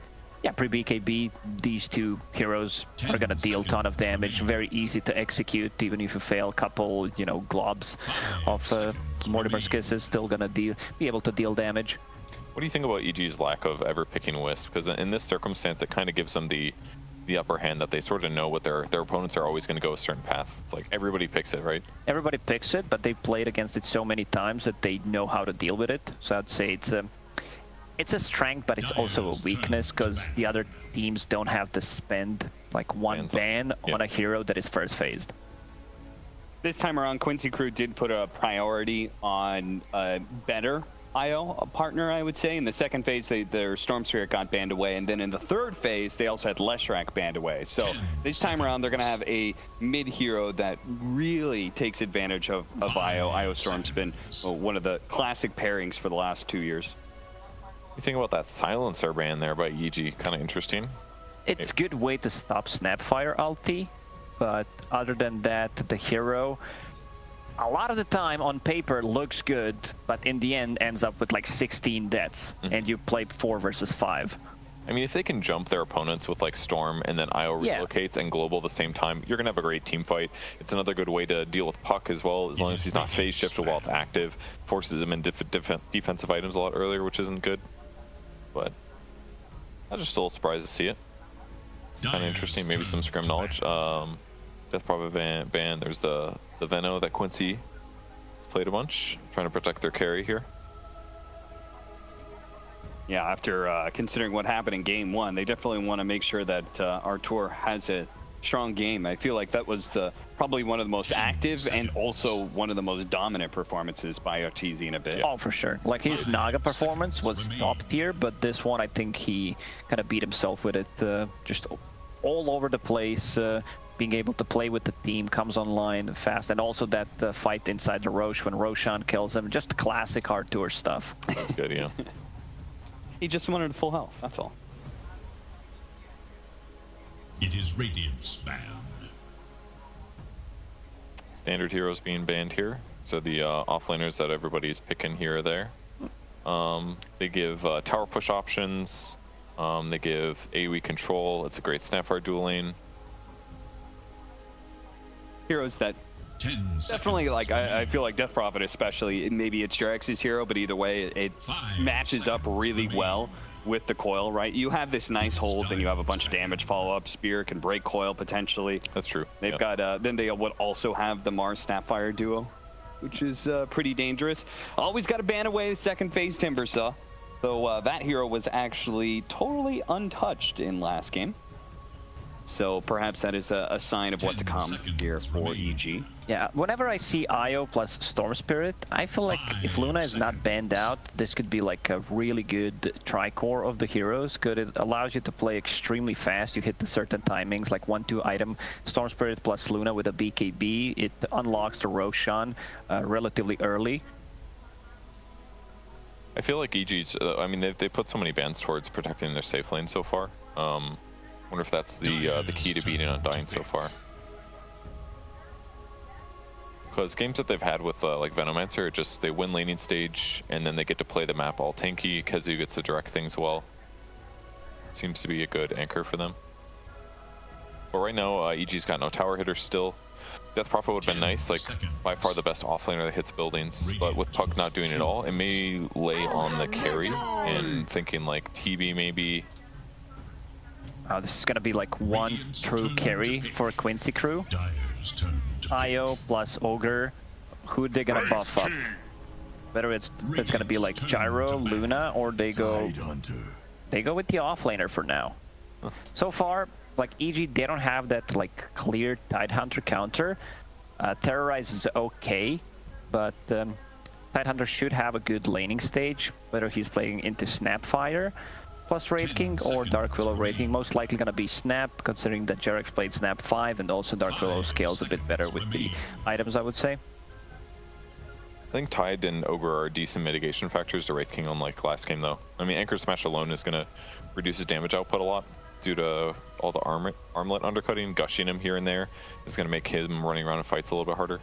And even like trying to kill Ogre Magi is not gonna feel nearly as good as a Disruptor that's an easy 2-shot in the mid game. So I think these are decent solutions. You're obviously going to have Wraith King ulti against Tidehunter, so he doesn't have to worry too badly about the team fight, but certainly the goal for QUINCY is kill everybody other than Wraith King, then clean him up. In most games that works. Didn't work last game though. For EG, Viper sounds like a decent solution once again, where they can pressure the IO, 2 range heroes against IO +1. Sorry, it's going to be Ogre +1, but also having a break mechanic against Tidehunter. I would just love to see something that can deal with Tide. I mean, Wraith King can buy Silver Edge. He can eventually, yeah. I don't mind seeing Doom as well. Doom Snapfire. It does ton of damage. Usually IO is counter to Doom. when you can just relocate, but then again you have a coil, you have a lot of way to control the team fight with EG's heroes. Morphling ban would give them a very good way to stay alive if caught by Dream Coil or whatever else. Scales well against Wraith King, definitely can dive the backlines, very mobile. With no offlane being revealed yet for EG, especially with all the best pairings being banned out, that will go with Snapfire typically. Maybe they're worried about some carry getting away with murder, so to speak, like winning a lane or getting through a lane that should have been punished. So maybe it makes sense Morphling ban there. Now, one of the things about QUINCY Crew with their IO, it seems to be that because it enables their other two cores, they seem to be pretty free-flowing with what kind of carry they're going to be running with it. They've played Drow Ranger, they played Medusa, Razor, Sven, they played all of these heroes with an IO like this. Is there any one of those that really stands out to you? I mean, for me, I look at this Ogre Tidehunter. That's a lot of frontline. It feels like they're trying to protect, some sort of... I'm still down for Luna. I don't mind Luna. It's her ulti is not that great against Willow, Puck. You can phase shift, the Shadow Realm, Wraith King doesn't care too much. But I think it's more about hitting the timing, and Luna will give them that. Yeah, I like the Luna idea. I think that makes pretty good sense. Once she gets BKB, she doesn't have to worry about too much here. And she'll scale okay against Wraith King. She has super high armor, so that part will be fine. They end up banning out a Medusa. A little bit stronger in the Death Ball. But yeah, both team fighting carry heroes can be pretty effective. If this was the start of the season, I would have guessed safe lane SF for QUINCY Crew. Yeah, that kind of disappeared. It just died. It was very popular. Everyone's like, yeah, this is the new thing. Not get raises, hit the Ancients, be the most farm hero in the game, and then you realize, well, this is very easy hero to kill. Yeah, certainly is, especially in lane. There was Bulbous in front of the camera, first peek of Arteezy this series so far. I've seen a lot of his stealing this match. It's a good looking ceiling. Last pick here for EG, looking for their offlane hero. Most of the standards are banned, and again, they're just gonna do it up. Yeah, sounds good. They are also prioritizing a lot of the teams when they're picking. They don't have the last pick. They tend to go for ranged offlaner. You don't know the matchup, so that's why we see Dead Prophet and Viper quite a lot recently. This is a tight counter as well, right? You hit him with a couple poison stacks, maybe drop ulti, and then drop another toxin. You get the auto break, so it makes killing Tidehunter a lot easier, especially with decent disables like Dark Willow. It'll give you time to get the poison stacks up, so Viper can help kill him. I think maybe even go back to Drow Ranger. This is something that they've done. Either Drow or Luna sounds okay for me, because a lot of the times when QUINCY has the last pick and there is something that Yawar does not like to play into, they tend to go for Medusa, TA, and I think it could potentially fit, and there it is. Yeah. You're on fire lately, Lacoste. Yeah, that's very good. Call. I think Luna against Viper would have been really rough because he's going to outrange her by a lot. That would have really felt bad. So having Drow, a higher range hero, to go even on Viper gives some nice benefit. Even a Pointing Gust is really good. That could easily give you time to prevent Poison Stack from restacking and give you these nice little trades here. So, and they have all that front line we talked about, Tidehunter and Ogre Magi. Against Wraith King, maybe the matchup isn't amazing, but Drow Rangers should be okay. They don't have that many backline jumpers until Wraith King gets a Blink Dagger, because we talked about the beef in front. There is going to be Io's relocate save as well, and they can play very aggressive, but I'm still favoring EG. I think this is a more even draft in game 2 than it was in game number 1, but still favoring EG for sure. It certainly seems like a big part of this game will be the initiation factor and whether or not that Puck and Wraith King can get on top of that Drow Ranger, or if they're just going to run into the wall of the Tidehunter, Ogre, and even the initiation of the Storm Spirit. Kevin, do you agree with Lacoste here? Yeah, I do. And I do have some faith in Drow Ranger right now. After we watch the SA games, I think Drow, if she can have a good laning stage, can absolutely be a capable hard carry. But you do need to have a good laning stage, and against Viper, it could be hit or miss depending on what happens. But hopefully Yawar can pull out the classic and do well, so we can have a really close game. All right, well, Quincy Crew, we posed the question in Game 1 whether or not Quincy Crew was going to be able to do well enough in that laning phase, and they did all right, but it came to the mid-game, and they still got demolished by Evil Geniuses.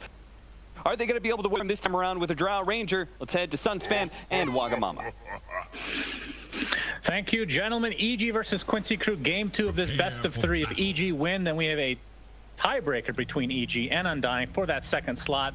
Quincy Crew, they're still going to be first place regardless of this outcome. Waga, we have an interesting draft. I mean, I look at EG's side, and Coil seems to set up literally every other hero in some respect. Yeah. You got the AoE Nether Toxin, you got Mortimer's Kisses, you have Bramble to keep them in, or Terrorize to get them out, to break the puck coil. What do you think of this lineup?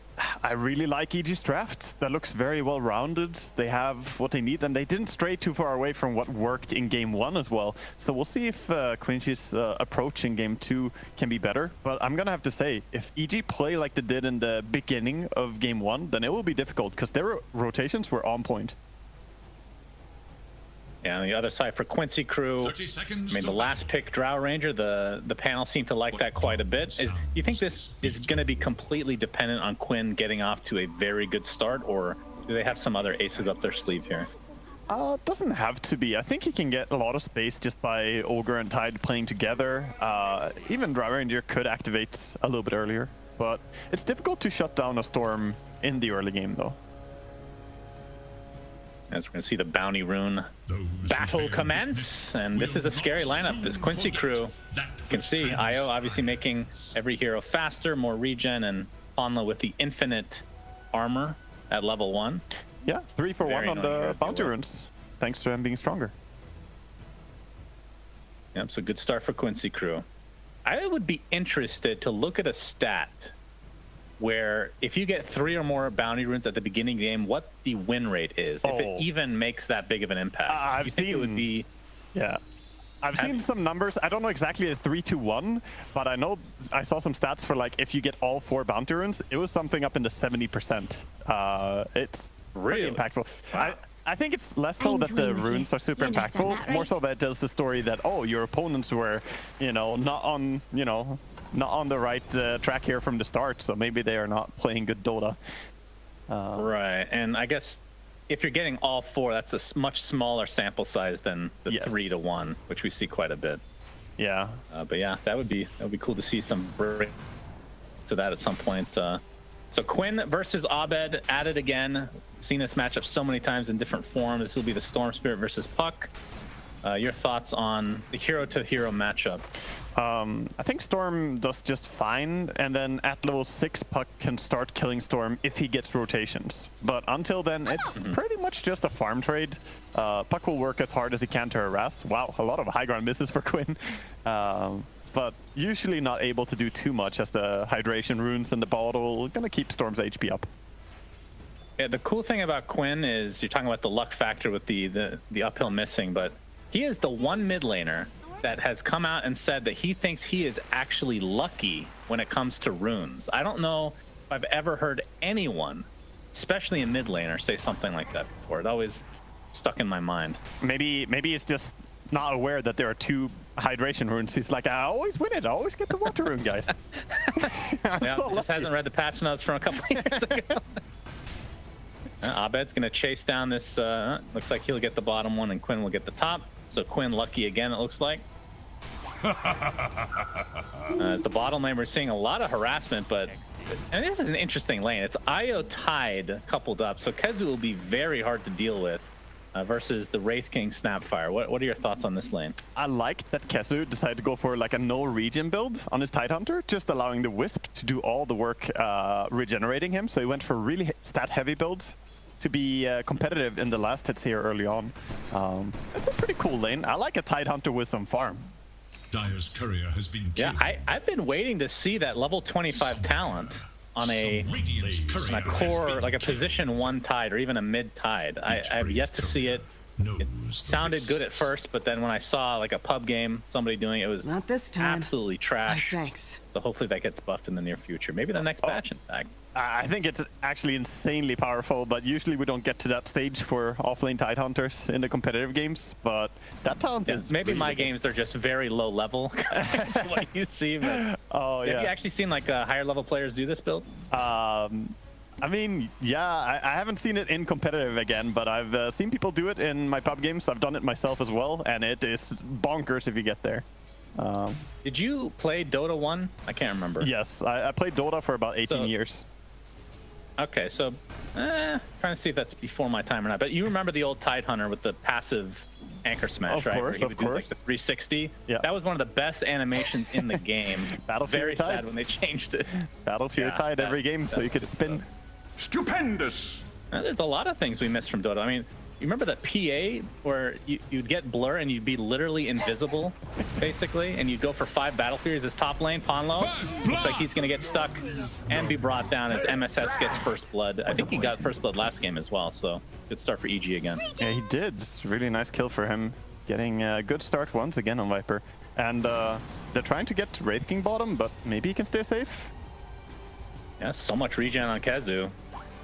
We'll be taking some heavy damage, though, thanks to the little shredder. The cookie will connect along with the tower shots. Looks like he'll live thanks to the salve, and it will not get canceled, so they can reset now. Yeah, they can reset. But very rough. But look at RTZ. He gets the space to farm all this under tower, so juicy farm for Wraith King while Jerax is trying to create space for him. Yep, that is true. I believe a Soul Ring. Oh, is he not going Soul Ring on Tide? He hasn't finished it yet. Is he actually going for the regen? What did he get? Oh, he got Chainmail, so he's just going to go Phase Boost straight up. Okay, cool. Here I am. This is going to get the Gush off. Jerax taking heavy damage, but will be able to TP out. 8 mana. 8 mana away from Anchor smashing that. That was close. And looking at the CS right now, in the mid lane specifically, Abed at 30-2, and Quinn 38-4. Of course, I'm sure some of these are jungle camps, but still off to a great start. Top lane, Cursed Crown. In addition to the Bramble, looks like it might be enough to take out Ponlo. Indeed it is. So MSS with both kills for EG thus far. Yeah, I guess Ponlo is dying for the Drow Ranger here, but I mean, this is again Viper having a good start, getting what he wants, and he has an early urn. So getting those urn charges from the kills allows him to, you know, keep getting more difficult kills because of it. Yeah, that is a lot of damage over time between his poison attack. Well, literally everything about yep. Plus the urn. That's the hero. Now, is this a game where you want to, I guess you would want to go Spirit Vessel for sure against the IO, right? It's really good, yeah. Silence. Dire should look to their middle tower. Quinn, looks like he won't get this rune, but that was because more members of EG came to play. He is level 6, but so is Abed. He's going to use Coil onto the tier 1 tower. Does he have enough damage to actually take him out here? There's a stun coming from Quinn. TP support on the way as well. He's going to zip away. This might be a bait for Abed as Milan get the Fire Blast off of the Illusory Orb just in time to jaunt. They do lose the Snapfire in the midst of the tier 1 tower here. I think the nice rotations from QUINCY crew. May have been some miscommunication there as they tried to gank there, because Puck was relying on the Cookie coming in from Snapfire, so he gets the kill on Storm. But Cookie was on cooldown. He used it bottom before coming in there, so he had like 3 seconds cooldown on Snapfire, and that results in them not able to get to Storm. Yeah, that is unfortunate if you're an EG fan, but looking in the top jungle now, Yawar gets a nice multi-shot off. The Shadow Realm keeping Crit alive for a little bit longer, and he might be able to get out. The Apollo's going to continue on with that Fire Blast, but MSS chasing Yawar, and now the other side, Jerax finds him, not able to deny himself to the neutral, so MSS with yet another kill. Apollo gets the residual one on the Crit, though, so at least some sort of a trade, but definitely EG off. I mean, MSS is 3-0 now, and he's going straight for Boots of Travel. Yeah, I like how they're able to play around him. I mean, they haven't brought too many people up there. It's just, you know, Viper putting himself in a good spot to find kills, really, and being very active in his role. They are making some rotations, though, as Arteezy has made his way to the top lane, and it looked like MSS wanted to transition out, but is thinking twice about it. But that means Kezu is left all alone in the bot lane, which he's going to be very happy about. Yeah, more time for him to farm up. He has the Soul Ring now as well, so can farm a little bit faster with the Anchor Smash spam. We see a lot of yeah, I'm a little surprised that he's farming better than Arteezy was in that lane, but the level advantage actually goes the way of Arteezy, surprisingly enough. Is under attack. Yeah, Arteezy was left alone more. You know, getting the solo experience makes the difference. Dire's top And MSS in the tree line, trying to find Ponlo. Does have a TP available, but EG going to focus on the tier 1 tower, and it looks like that's going to be taken without a defense here. Yeah, opening up the map a little bit, and they're still holding on to their bottom tower. I like how Jerax is farming down there with a TD rune, just trying to not let the tower die too early. Okay, Yawar has a Midas queued up.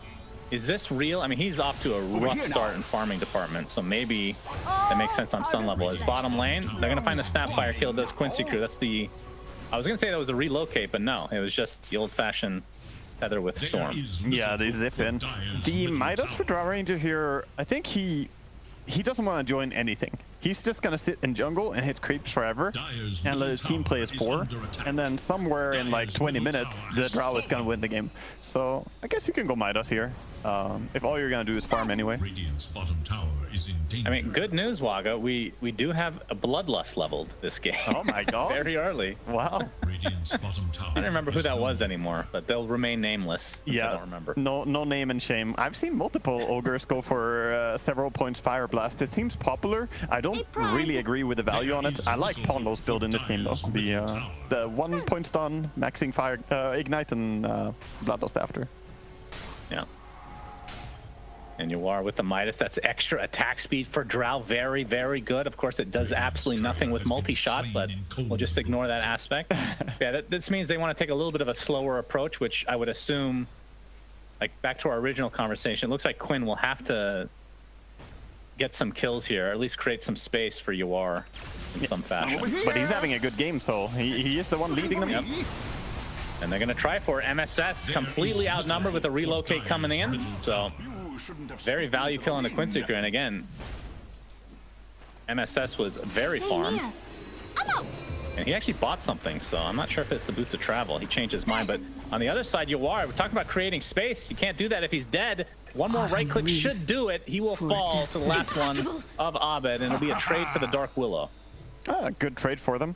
The Viper did buy out the Spirit Vessel, so we talked about the potential for him going for that. He went for it before Boots of Travel even, wanting to fight more, and it's a great item against Wisp. 1 is 3.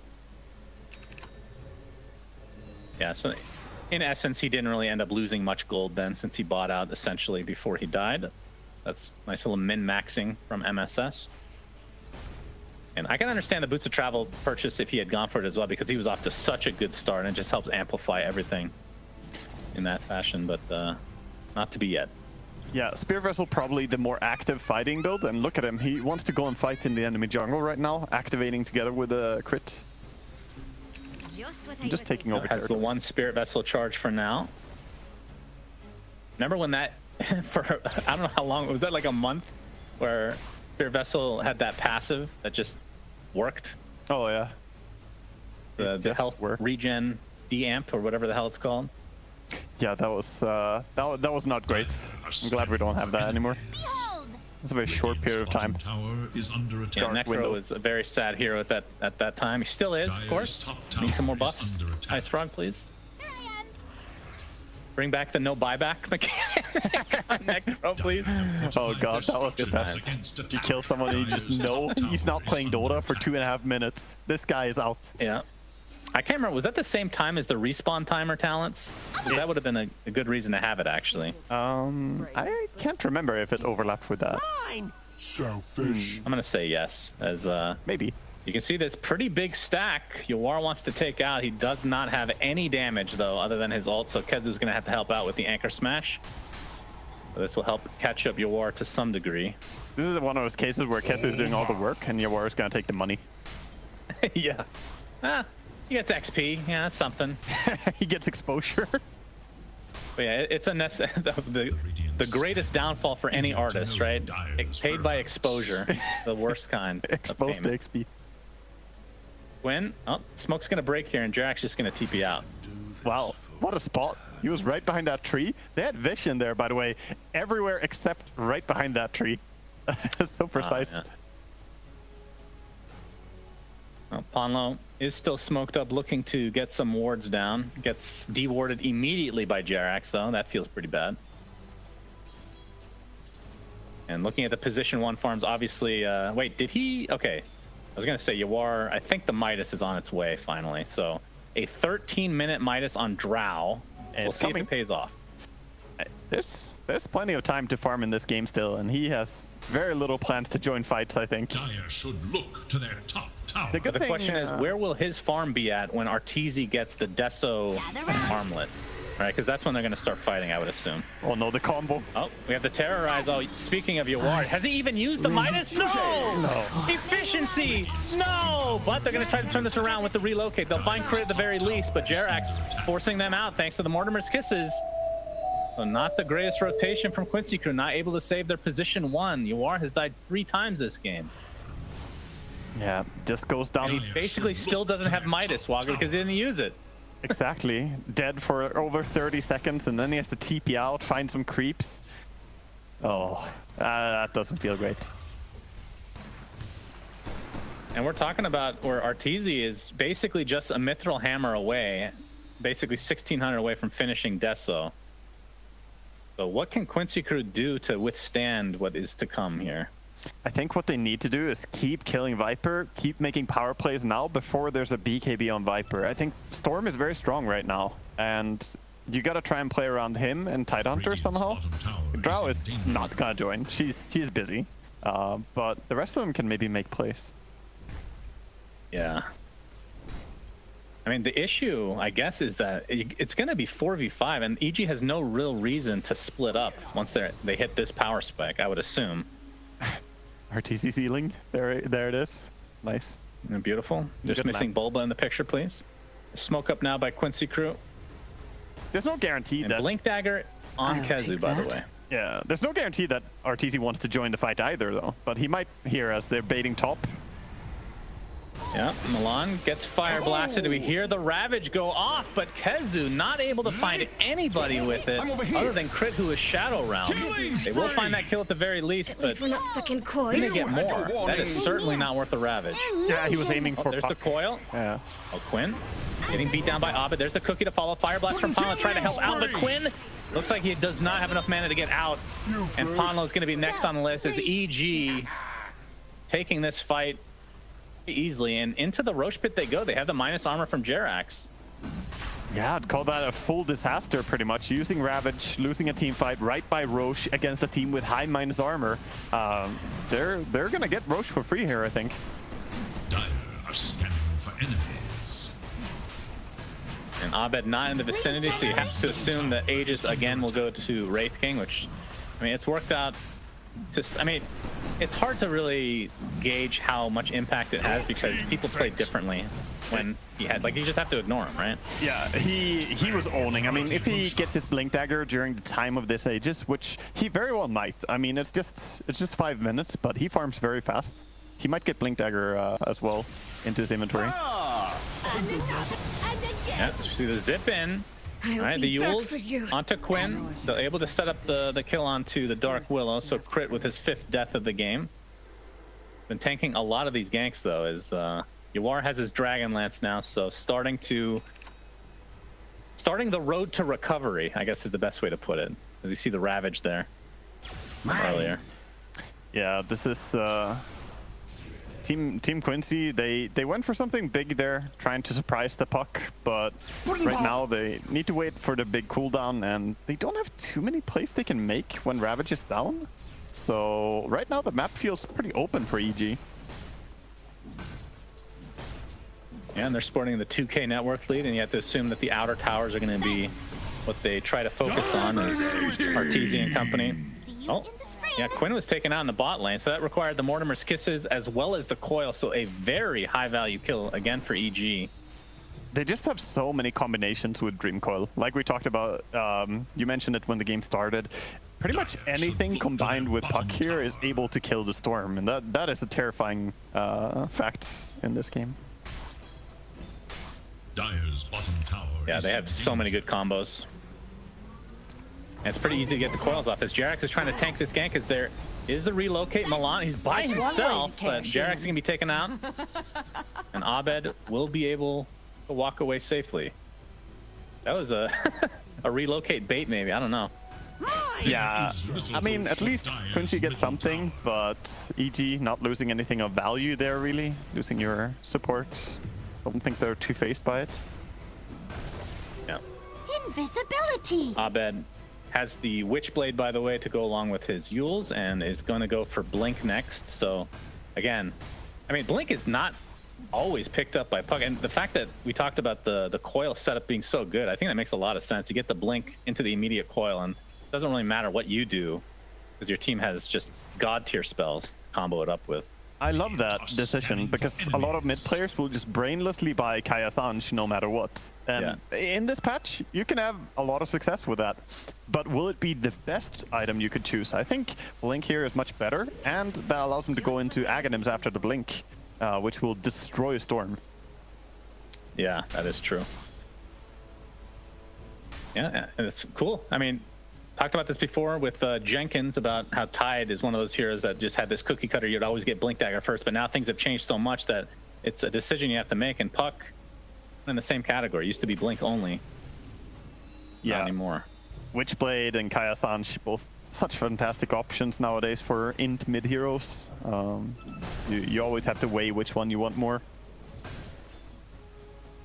EG using the smoke for warding Expedition, and they'll be successful in getting some down. And the Aegis is online for another minute and a half. So our TZ is under attack. with the Deso in tow is definitely going for that Blink next, like you talked about, as relocate, Milan taking Yawar away. And I think this was pinged out by EG, so they have an idea that Io shall return for his death. There he is. But they don't see him though. They didn't see where, and I couldn't see it on the ground either. I don't know what happened there. Oh, did you see the portal? I did not see the portal. No. And I was surprised. I thought he was in the trees, but it ended up outside in the lane. Yeah, he tethered in when he relocated out, of course, and timed it very well. So he was much further away than EG anticipated there, and I just couldn't see the indication. Normally, you just find the indication and go and kill him.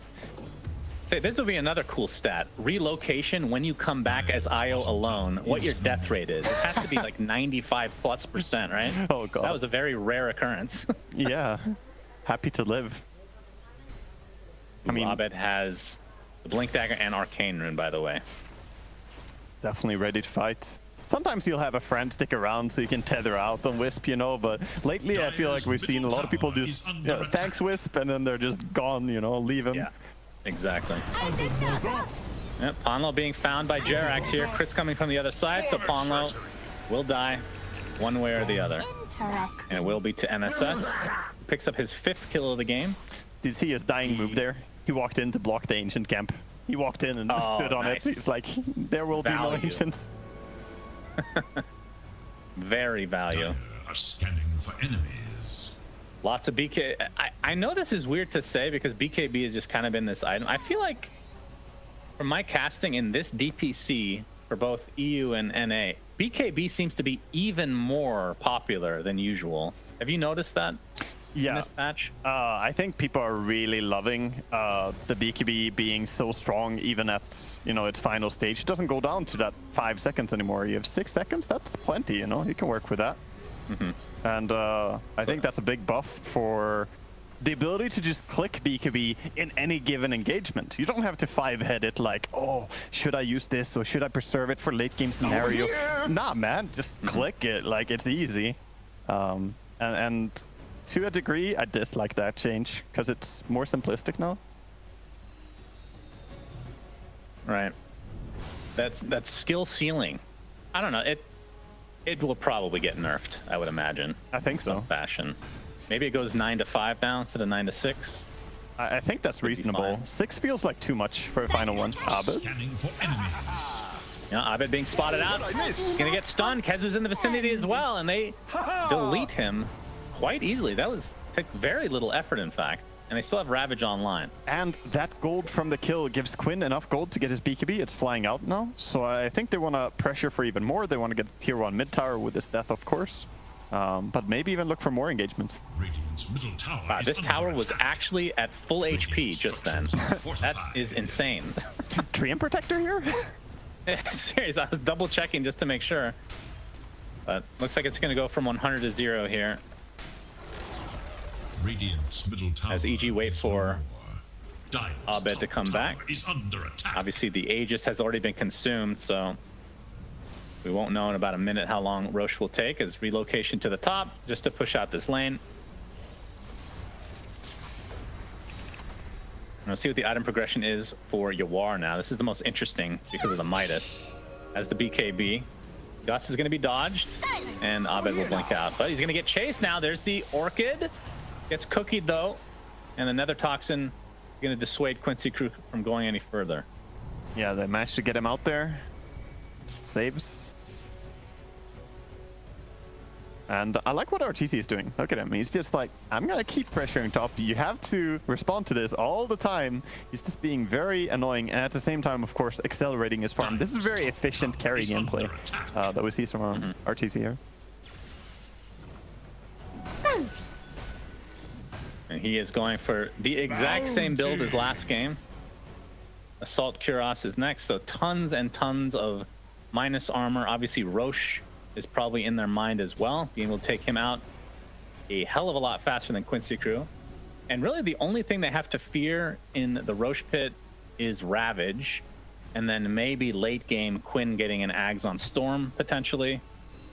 But aside from that, it feels like Roche favors EG inherently. It does, yeah. And speaking of item progression, like I said earlier, the puck did decide to go towards that Aghanim's. Now he's halfway towards it. When he gets it, he can counter out the triple BKB you see on Quincy right now, because even Tidehunter has a BKB. Yeah, he's gonna get fire blasted here. Does have the Euls to take off Ignite if he really wants to. Yawar's in the vicinity. He's perhaps waiting for the Gust to be played, but he's gonna get out just fine. On the other side, though, Arteezy destroys Io. Has to buy back into the game. Though we see the Ravage come out from Kezu as they chase MSS onto the high ground. And they aggro those creeps a little bit, but Kezu with that BKB continuing to chase. He is huge. Jarek's gonna get right clicked down by Yawar. Finally, MSS takes it to the grave. A 3-1 in favor of Quincy Crew.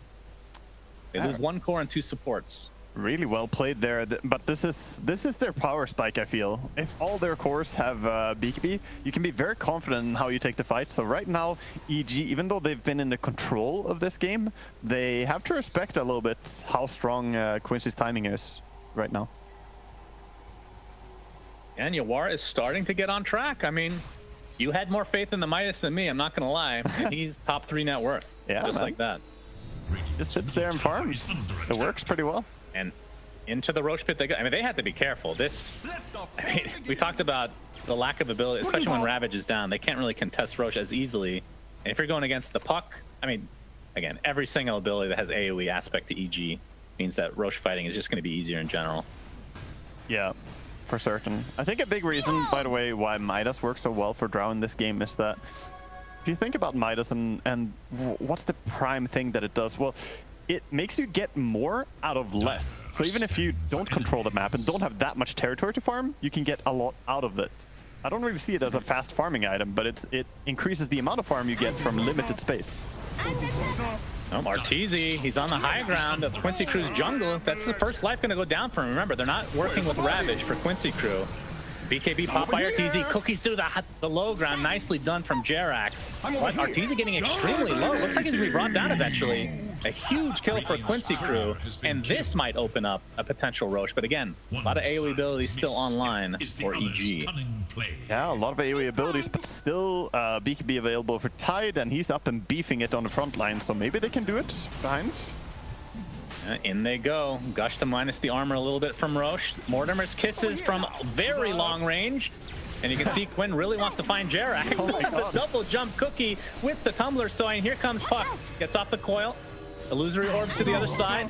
Looks like Quinn's going to lift his engagement, but Crit will not be so lucky. Buyback now onto Crit. Such as tomorrow. Still has the Bramble Maze to be able to be used in the Roche pit. And knowing that a lot of these BKBs are down, now that Arteezy is about to spawn, if they can just delay this a little longer, this Roche still could go EG's way. Yeah, RTC is respawning at a good time. He can come in and maybe just get this for free. They're backing out. Yeah, Roche has been laid out on a silver platter potentially, but there is Ravage again for KheZu. RTZ blinks into the pit. Oh, Quinn actually uses quite a bit of mana to get into the pit himself. Pops the BKB. They really want to go for this Roche. And Abed jumps in, but it looks like Quincy and the kill on Abed. Nicely done from Quincy Crew. That is a huge turning point potentially in this game. Yeah, that was a nice Orchid coming out from Storm. The puck did manage to snatch something, though. He got the Aghanim's shard stolen, so didn't die completely in vain. Getting that, you know, that's 1,400 gold value, but dying kind of sucks, though. Who would you like to see that on? Will it stay on Abed? Difficult to say. Extra mobility with the Waning Rift. It gives you some vision. I'd give it to Abed. I was gonna say I like the Snapfire Shard in this game, but look at her skill build. She doesn't have Scatterblast yet, so probably not gonna give it to Grandma. Yeah, unfortunately. And you really want like a Blink Dagger to combo it with, right? In a lot of cases. Yes, yes, you do. No, it's a great shard for Puck. He's gonna insta-consume it. Of course. I probably didn't even have a conversation with Arteezy after the last game. No. Arteezy eating it himself uselessly on Wraith. Well, I mean, this is another case of I earned this, you know? I died for this shard. This is mine now. True, true. Gotta have it. In all seriousness... Win now with the Aegis. Go ahead. Yeah, in all seriousness, it is a good shard in this game, though, because you can reveal people when they go Invis. There's already a Glimmer Cape being purchased on Ogre. There's a Shadow Blade, or Silver Edge, sorry, on Drow Ranger. So being able to reveal people as Puck is not that bad. Yeah, for sure. Although Abed's farm has kind of been put on hold thanks to these couple of deaths he's had recently. Still, I mean, last time we talked about his Aghanim Scepter, he had the same amount of gold, it feels like, as looks like Crit is going to be dropped again. Relocate not really needed here, but Quincy Crew with a 5K net worth lead, trying to push this to a game 3 as the final game before potential, well, I shouldn't say potential, before tiebreakers tomorrow. Can Puck get out of this? Bottom lane, Abed. Illusory Orb out, Jaunts and Blinks. We'll be fine. Arteezy is all alone. Has the BKB still. You can see the Mortimer's Kisses, but KheZu just gonna pop the BKB. That's the first life for Arteezy. Can they cover him properly? They're gonna take out Crit again, and KheZu jumps in with a nice Ravage into the Gush. Another Toxin from the side from MSS, but it's not gonna be enough to save anybody. And onto the high ground they go. Quincy Crew looking to finish this game in style. Double kill, make it a triple for Quinn. And let's see how many buildings they can get. And anytime you have a Drow Ranger in this situation, it is very quick. Yeah, good zip there by Storm in the start of a fight. He zipped in and found the Puck on the back line. Puck was not able to get any abilities off, really. So he sniped that from pretty far. Look at him. He's all the way over on the triangle and jumps from there. Radiant's bottom tower is under attack. Yeah, perhaps a little bit of miscommunication from Arteezy, because he really wanted to stand deep in that fight, but they just could not cover him. Yeah, this is going to be a full set of racks in the bot lane. Yeah, racks looks like they'll be happy with that. They're backing out again. What is this face? Now we have a smoke from Quincy Crew, but Ags is online for Abed. Yeah, we'll see how much difference this makes. It's gotten to the point now where Storm is not the biggest threat anymore, though. I feel like Drow Ranger has made herself a presence. Yeah, they're going to go on top of Abed again. He has his Yules to dispel, but he's going to go inside a Static Remnant. Illusory Orb, and we'll be fine, but my god. He has to be very careful in this game. Oh, they got Drow. Oh, Terrorize. Oh, Yawar is going to be found out. BKB from Arteezy allows him just to right-click to his heart's content. And Quinn still with the Aegis, but absolutely no mana, so they might be able to get him, but they're going to chase Ponlo instead. Oh, they're going to re-evaluate that stance as Quinn looks to be dead now, but relocate from Milan available as well. He's going to pop it. They're going to try to stun him in the meantime, but oh, they end up Abed using himself by accident, I think. The relocate bringing the Storm to safety and just farming. Meanwhile, Wisp, that death rate on coming back alone is not getting better. With your alliance, yet What you But do make a for this control game, room. very high mortality rate. True. Or actually, mortality is a bad, so it would be a low mortality. Wait, Yeah, survival. Yeah, survival rate. Survival rate, sure. Well, Yeah. Well, I guess high. Yeah. Speaking Yeah, of that could have been a lot worse. They lose the draw, but at least Quinn lives. Could have been really bad for QUINCY crew. Yeah, that was a nice smoke though. I mean, they smoke in. They had a sentry down as well, which was crucial, so that he could see the Drow Ranger and they just jump her. If they do that, I think they can kill her before there's any chance to even reload her out. If they get Wraith King in at the same time as like Snapfire focusing down with Mortimer kisses and so on. So if QUINCY crew wins this game, it'll be pushed to a game 3, and we talked about how they don't have a ton to play for because they've already secured themselves #1 seed. But if there is a tournament of some kind or whatever replaces a major, if anything, then maybe the seedings will matter a lot. So this is not a throwaway game for QUINCY crew at all. I like how you say if Plus, the more games you can play against them, the more data they have to work with as well. I'd like to envision like a rock paper scissors tournament after this. You know, we'll organize something. Greetings. So if it's a rock paper scissors tournament, it's got to be like if you're #1 seed, you have to have more lives than everybody else, right? Yeah, exactly. I mean, seeding would matter more, I would say, in a rock paper scissors tournament than in Dota, right? In Dota, you can always be skilled. I suppose rock paper scissors is 90% skill though. So they say. I'm yet to be convinced. Near the I thought I heard a relocate, but nope. 9K lead for QUINCY crew. Next Roshan, we won't know for a minute and a half. And that could be the big boy with the Refresher Shard or the Aghanim Scepter. I feel like I've been seeing a lot of Refresher Shard lately. Yeah, big value as well, like the cheese, right? Spirit Breaker, Refresher Shard, yeah. Last game was a joke, let's be real. That was pathetic usage. But or was that that was the Arkosh game? That was the previous series. Yeah, it was Arkosh. Speaking of a refresher though, Tidehunter is building one on his own, so he would love to have a refresher. He's gonna pay for it himself if he has to. Yeah, he has the Aghanim Scepter, so AoE Gush, which will help any potential Roche. I mean, that helps a lot for Roche taking and contesting as well. There's a fantastic synergy on their team between Gush on Tidehunter and Drow Ranger multi-shot. If you combine these two, you can do tremendous damage since it's physical. And you can do even more. The Drow Ranger multi-shot is actually spell ampable as well, so you can increase the damage further with stuff like a Veil. Nobody's buying Veil anymore. They have a Veil. Oh, Onlo already has one. I stand corrected. Okay. Yeah, it's all about this combo. I'm telling you, it's gonna burst everything. Pretty dirty. Dire are scanning for enemies. All right, QUINCY crew scanning the triangle area. They'll be scanning an illusion, but they know it's an illusion now.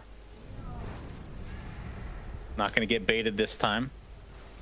And this is a really crucial point of the game because this next Roche, if QUINCY crew gets it, it's going to be difficult for them to lose. Let's just put it that way. Yeah, I think EG have to be contesting this. They do have a smoke ready on Jerax. Arteezy has the finished assault, so he is looking very strong, but still top two net worths in the game are Storm and Drow, both on QUINCY crew's side. Quinn has the Shivas to go along with the Bloodstone now.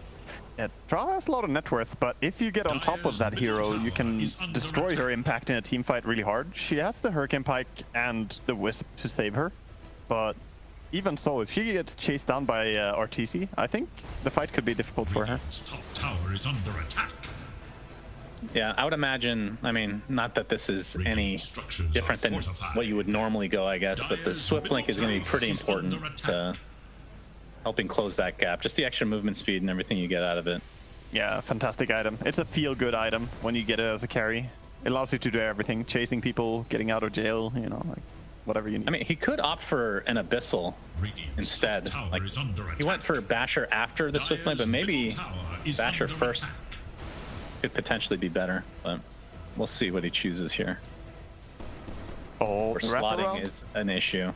Yep, smoke from EG, but I think they might have been partially spotted out here. They're going to take the outpost now and reveal it. And Roche will be up in 40 seconds, so expect a giant fight then. Refresher won't be online for Kezu at that stage. And of course, EG have the benefit of having static remnants to be able to scout this out. Hold your high grounds.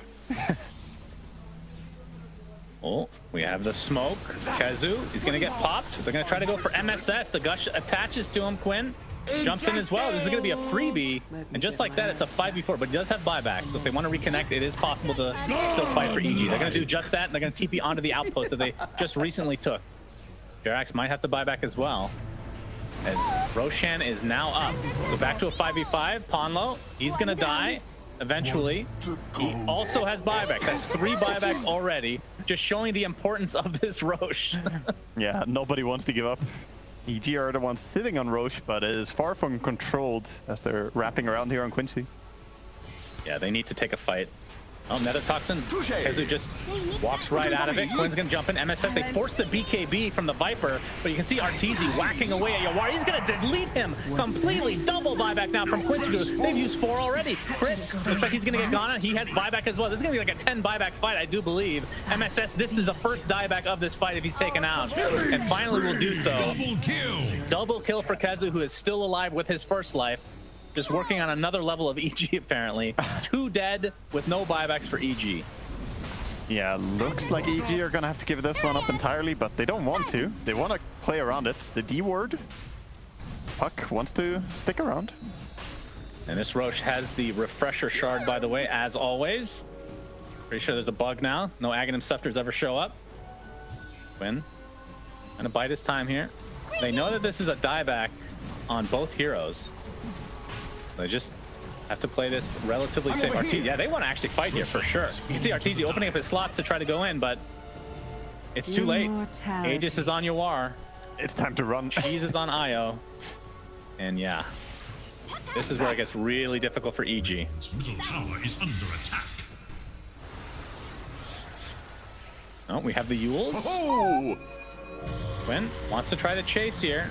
Shivas to try to slow down a bit, pops the BKB a little bit prematurely, but they're still going to find the kill on Abed nonetheless. Yeah, big kill there. And he does have buyback, of course, but not something you want to have to use. He doesn't have much of a choice anymore, but he was trying to save for a refresher for that double coil. Not going to happen, though, as they're now marching towards the high ground of Radiant. Scanning for enemies. Look at Arteezy. Sneaky. Yep, that is not... I mean, I'm used to seeing him on a cliff, not in the trees, so definitely out of place a bit here as Quinn zips on into the enemy base. Looks like he's going to find a freebie on Crit, who cannot buy back. Arteezy already forced out the BKB, and he's completely outnumbered. MSS can only kind of right-click from afar here. That's the first life. Buyback now onto Abed. They can try to turn this around. Yawar going to consume that Aegis thanks to the death. Quinn pops the BKB, focusing on MSS, but he doesn't really do that much damage to the BKB. And Kezu's Ravage hits absolutely nobody. Yeah, that one missed entirely. They had a good read on what was going to happen there. So Refresher doing, would you say less than the Spirit Breaker? Did Quinn pop it? Who was it? It was the Tidehunter. The Ravage. Oh, it was tied. Okay. I mean, yeah, that's unfortunate. Is a 0-man Ravage less than the Spirit Breaker BKB? It has to be. Yeah, BKB, at least you get a second item usage. I guess Tide got that too, though. All right, it's a tie then. Okay. Well done. Cheeses and... Well, Cheese is still online for Milan, isn't it? No, he used it. Yeah, they're just going through these Roche items like they're nothing. They expended a lot there, and honestly, a really brilliant hold by EG. I can't believe that Arteezy had the balls to stay in that little corner. Like, he came out of the forest and just went for Draw Ranger, and it worked out really well. I mean, he didn't kill her immediately, but Snapfire with a long-range artillery. Yeah, but still, despite that hold, it's still going to be very, very difficult to come back in this game. 16k net worth lead for Quincy crew. I mean, the saving grace is there's no Aegis, there's no Cheese, and no refresher shards. So in terms of Roche, still on the same page, but the farm discrepancy is starting to get a bit ridiculous. I was gonna say a good thing in this game is that, you know, RTZ could have buyback now, and the Drow Ranger and Wisp both used their buybacks when he went in and killed them like 3 minutes back. But he actually buys out with his gold a silver edge right now. So even more sneakiness. No, I think the silver edge is good. It allows him to do what he tried to do there with the terrain in last fight. Just get surprise jumps on people. This is all about can your Wraith King land on top of the Drow? It's the question for EG. If they get that, then good. Martizi gets off the Wraith Fire Blast and the break to follow, and Kezu melts even after popping the BKB. And there's the coil. Actually snaps onto Milan. You can see the extra duration coming out. And he's continuing to get silence, and Mortimer's kisses. Looks like they'll be able to clean him up eventually. And Arteezy does just that. Abed now going to try to focus on Yawar. Pops the BKB into the TP. And they don't have a bash or anything, so away he goes. Yeah, he's out. But that's 2 heroes with no buyback. The creep waves are horrendous for EG, though. Right now, everything is close to their base, and some nice drawing on the map there. Beautiful. But yeah, they will not easily transition this into barracks, but they will want to try. And a lot of this does have to do with buyback, like you said. And only 1 hero in the entire game currently has buyback, and that is Quinn. And he also has a lot of money, 5K. See if he wants to build. I mean, at this stage, I feel like it's almost always an Ags. It just feels way too good in late game scenarios. But would you want to see that or something else? I'm agreeing with the Aghanims here. You could make a case for Hex sometimes, but it doesn't feel that impactful in this game because there's Aeon Disc on Puck, so it's not super reliable for locking him down. And hexing Wraith King somehow doesn't feel right. It's not as impactful as hexing someone you can just kill and then get rid of. Wraith King is still gonna come back. Is under attack. All right, a second buyback has come back, and it's Arteezy. So 1 for each side now in a game that was looking Quincy crew mega favored, but it's come back a little bit now, and EG sees a window of opportunity to potentially take this game too. You gotta be careful when entering through that window, though, because Tide has double Ravage ready. You know, even if he whiffs one entirely, he still has a second one available, but he can chain stun hard now. That is true. They do have a couple ways to break him now, though. Is Ponlo taking the brunt of the damage from Arteezy, who blinks in, but now the rest of Quincy crew have re-engaged. Ponlo still living through this somehow, but finally goes down to the Bramble Maze. That's the first life for Arteezy. There it pops the BKB, and Quinn and company look to be backing up. Wow, very... So essentially a Reincarn and BKB in trade for an Ogre kill. Yeah, very cautious by Quincy to back out there. I feel like even though you lost your Ogre, maybe you want to push and try and fight more there with the Reincarnation down. But they're being disciplined, I guess. Well, I guess the other thing is they did use a bunch of BKBs in addition to Arteezy, right? So Quinn used his. Not sure. Tide wasn't in the vicinity, and I don't think, Yawar didn't use it, so it's just a Quinn BKB as well. Yeah, exactly. Even Viper held his. Speaking of Hex, by the way, Viper is in fact sitting on 3,800 gold, and he has ambitions to get a Hex to deal with the Storm Spirit. So he never actually finished Shiva's. He just had the plate mail. Yeah, he's got... Or was that last game? I can't even remember. Yeah, last game he did go for the Shivas. In this game he only has the plate mail and a casual cloak. He is Mr. Casual over there. Look at that itemization. Getting value. They are value items for sure. And Arteezy picked up the Swift Blink, and he's not even going to bother with buyback, so no more buyback for him, but MSS has his at the very least. That's a great choice to finish it up, I would say. You get so much kill potential when you have Swift Blink on Wraith King, so just double down, try and get some kills. And he's going to blink in and do a lot of damage to this tier 3. It's dead just like that, and he just Shadow Blades away. Damn. He smacks right now, he does. That is pretty dirty. Is that a leveler? Yeah, he has a leveler as well, so amplified damage to these towers. Very nicely done. Absolutely crazy. And now, by the way, Abed has a refresher for himself.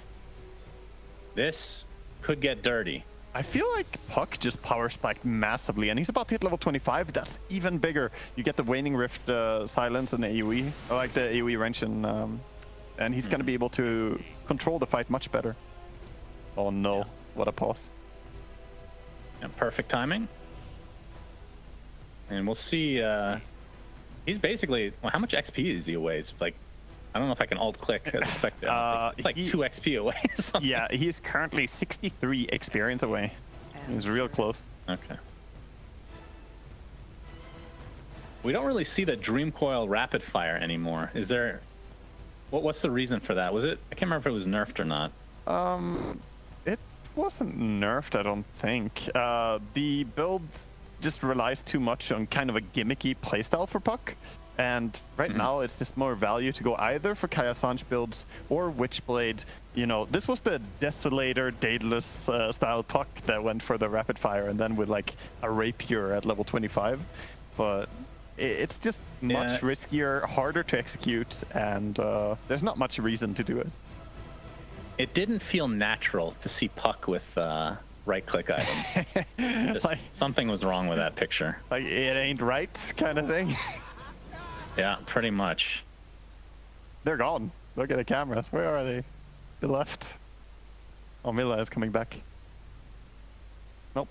Everybody taking a bathroom break, knowing that this next fight could decide the game, because although the buybacks are coming back now for each respective teams, thanks to the cooldown, but we are 47.5 minutes in.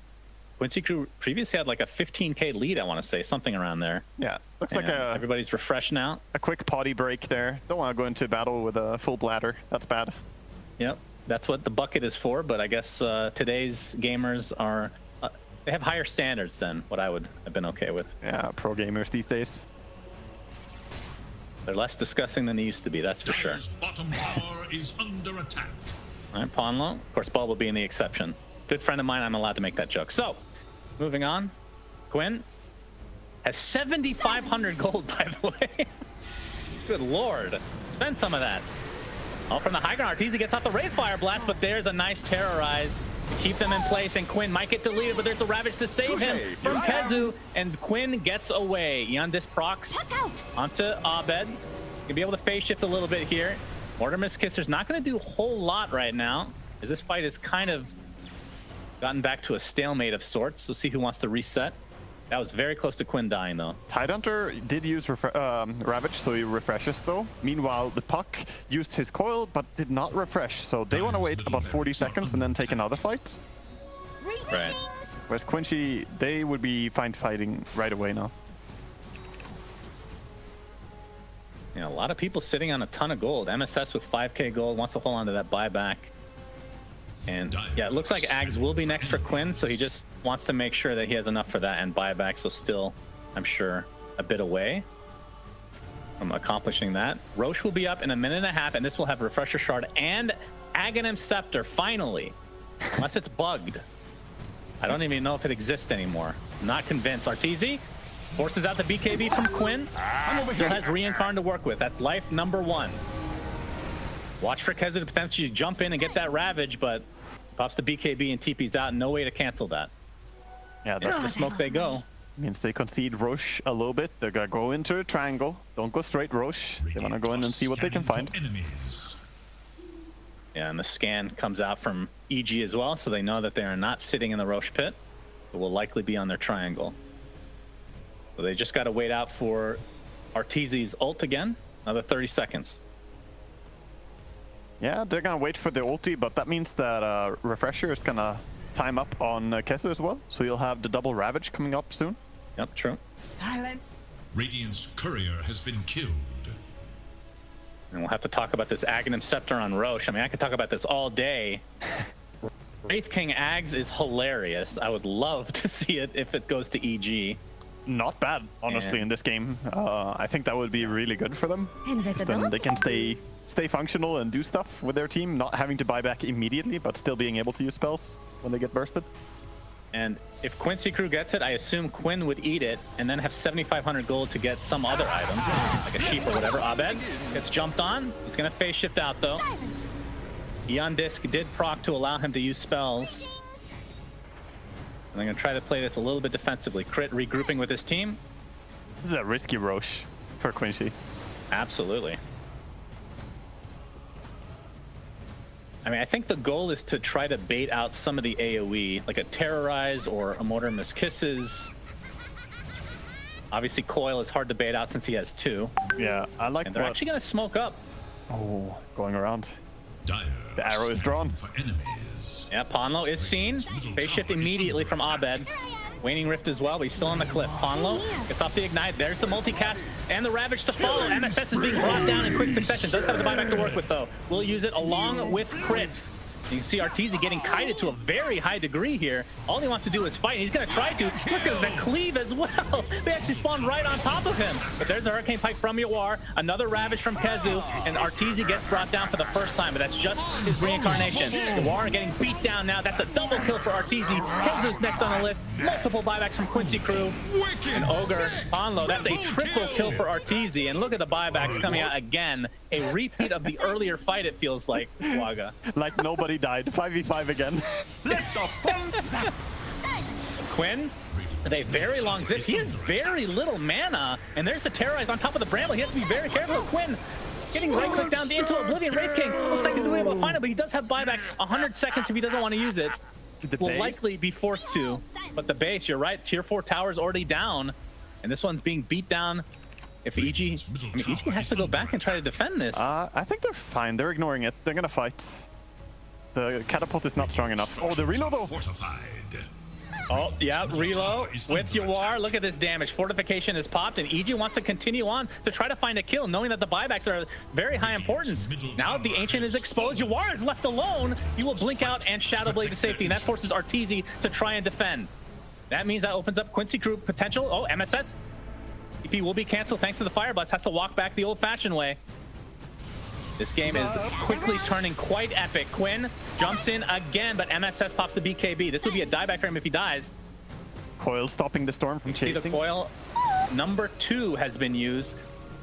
His refresher is up in 30 seconds, though. So see if EG can try to delay Roche a little bit more, or if QUINCY can take advantage of this window. The next relocate is up. So they could relocate to base again. I think we're gonna see it. If they just make a play that baits them out, then maybe they can reload for the throne. Yeah, and this means that EG just needs to push out these lanes. I want to talk about something that opens happened. Up Roche. So in the fight that we saw, that was hectic and crazy. Puck actually focused down on the Wisp and Drow, coiled them, and then after the coil, Wisp relocated towards the Wraith King, but Puck coiled them again, so they Aghanim stunned and landed next to Wraith King, who brought the smackdown on them. It was actually a really cool thing to see in that fight. A very important detail that I felt had to be highlighted. You could actually, it's not often you see the cleave work on heroes, right? It's mostly like a farming mechanic from Wraith King. Arteezy made it work last game in this. Sure. All right, Aghanim Scepter online for Quinn. Only 2 buybacks exist, and one of them is on Arteezy, and the other one is EG as well, actually, with Jerax's Snapfire. So every kill, very crucial here. Oh, Yawar, stun out from Milan thanks to the tether. And if they kill Io, this is going to be huge. They're beating him down. It looks like he will fall. 120 seconds on the deck, and Abed wants to continue to chase. Yawar gets the second Puck Coil onto 2. The BKBs don't matter anymore. Finally, the Ravage comes out from Kezu. Can they kill Yawar in time? The double Ravage comes through as well. But Abed, the Eon Disc procs. And it looks like Yawar will finally go down. 2 dead for QUINCY crew. No buyback. They do find MSS, though. Quinn jumps in. Nice Aghanim Scepter stun onto several heroes. Buyback now into the Snapfire. Beautiful Terrorize to follow, and Sword Spirit might be going down as well. This will be very close. 3 dead for QUINCY crew. EG looking to take this potentially. Arteezy finally dies a second time, but still has buyback. Buyback advantage in favor of EG big time, and they can just try to throne this now. It's just Ogre and Tide. That's not a problem anymore. The refresher for Wraith King there as well, giving him that 1 extra life that made a difference, that he could bring down the Storm as well in the fight. And they know they have a decent amount of time to work with here. And Kezu stuck in the wrong place at the wrong time. That's 4 dead. QUINCY crew in a 1v4 situation now. Yeah, they've done it. As it looks like Arteezy is going to make his way back into the mid lane.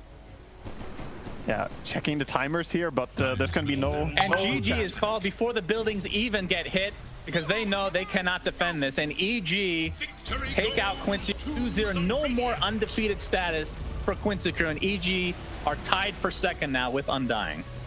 Yeah, EG showing up, and you said it at the start of the series. This is important for EG. They need to fight as hard as they can for this match, and I think they played really good Dota. It was exciting to watch. Their rotations were on point. I always look back to see what's going on with you this time. I'm a little baby.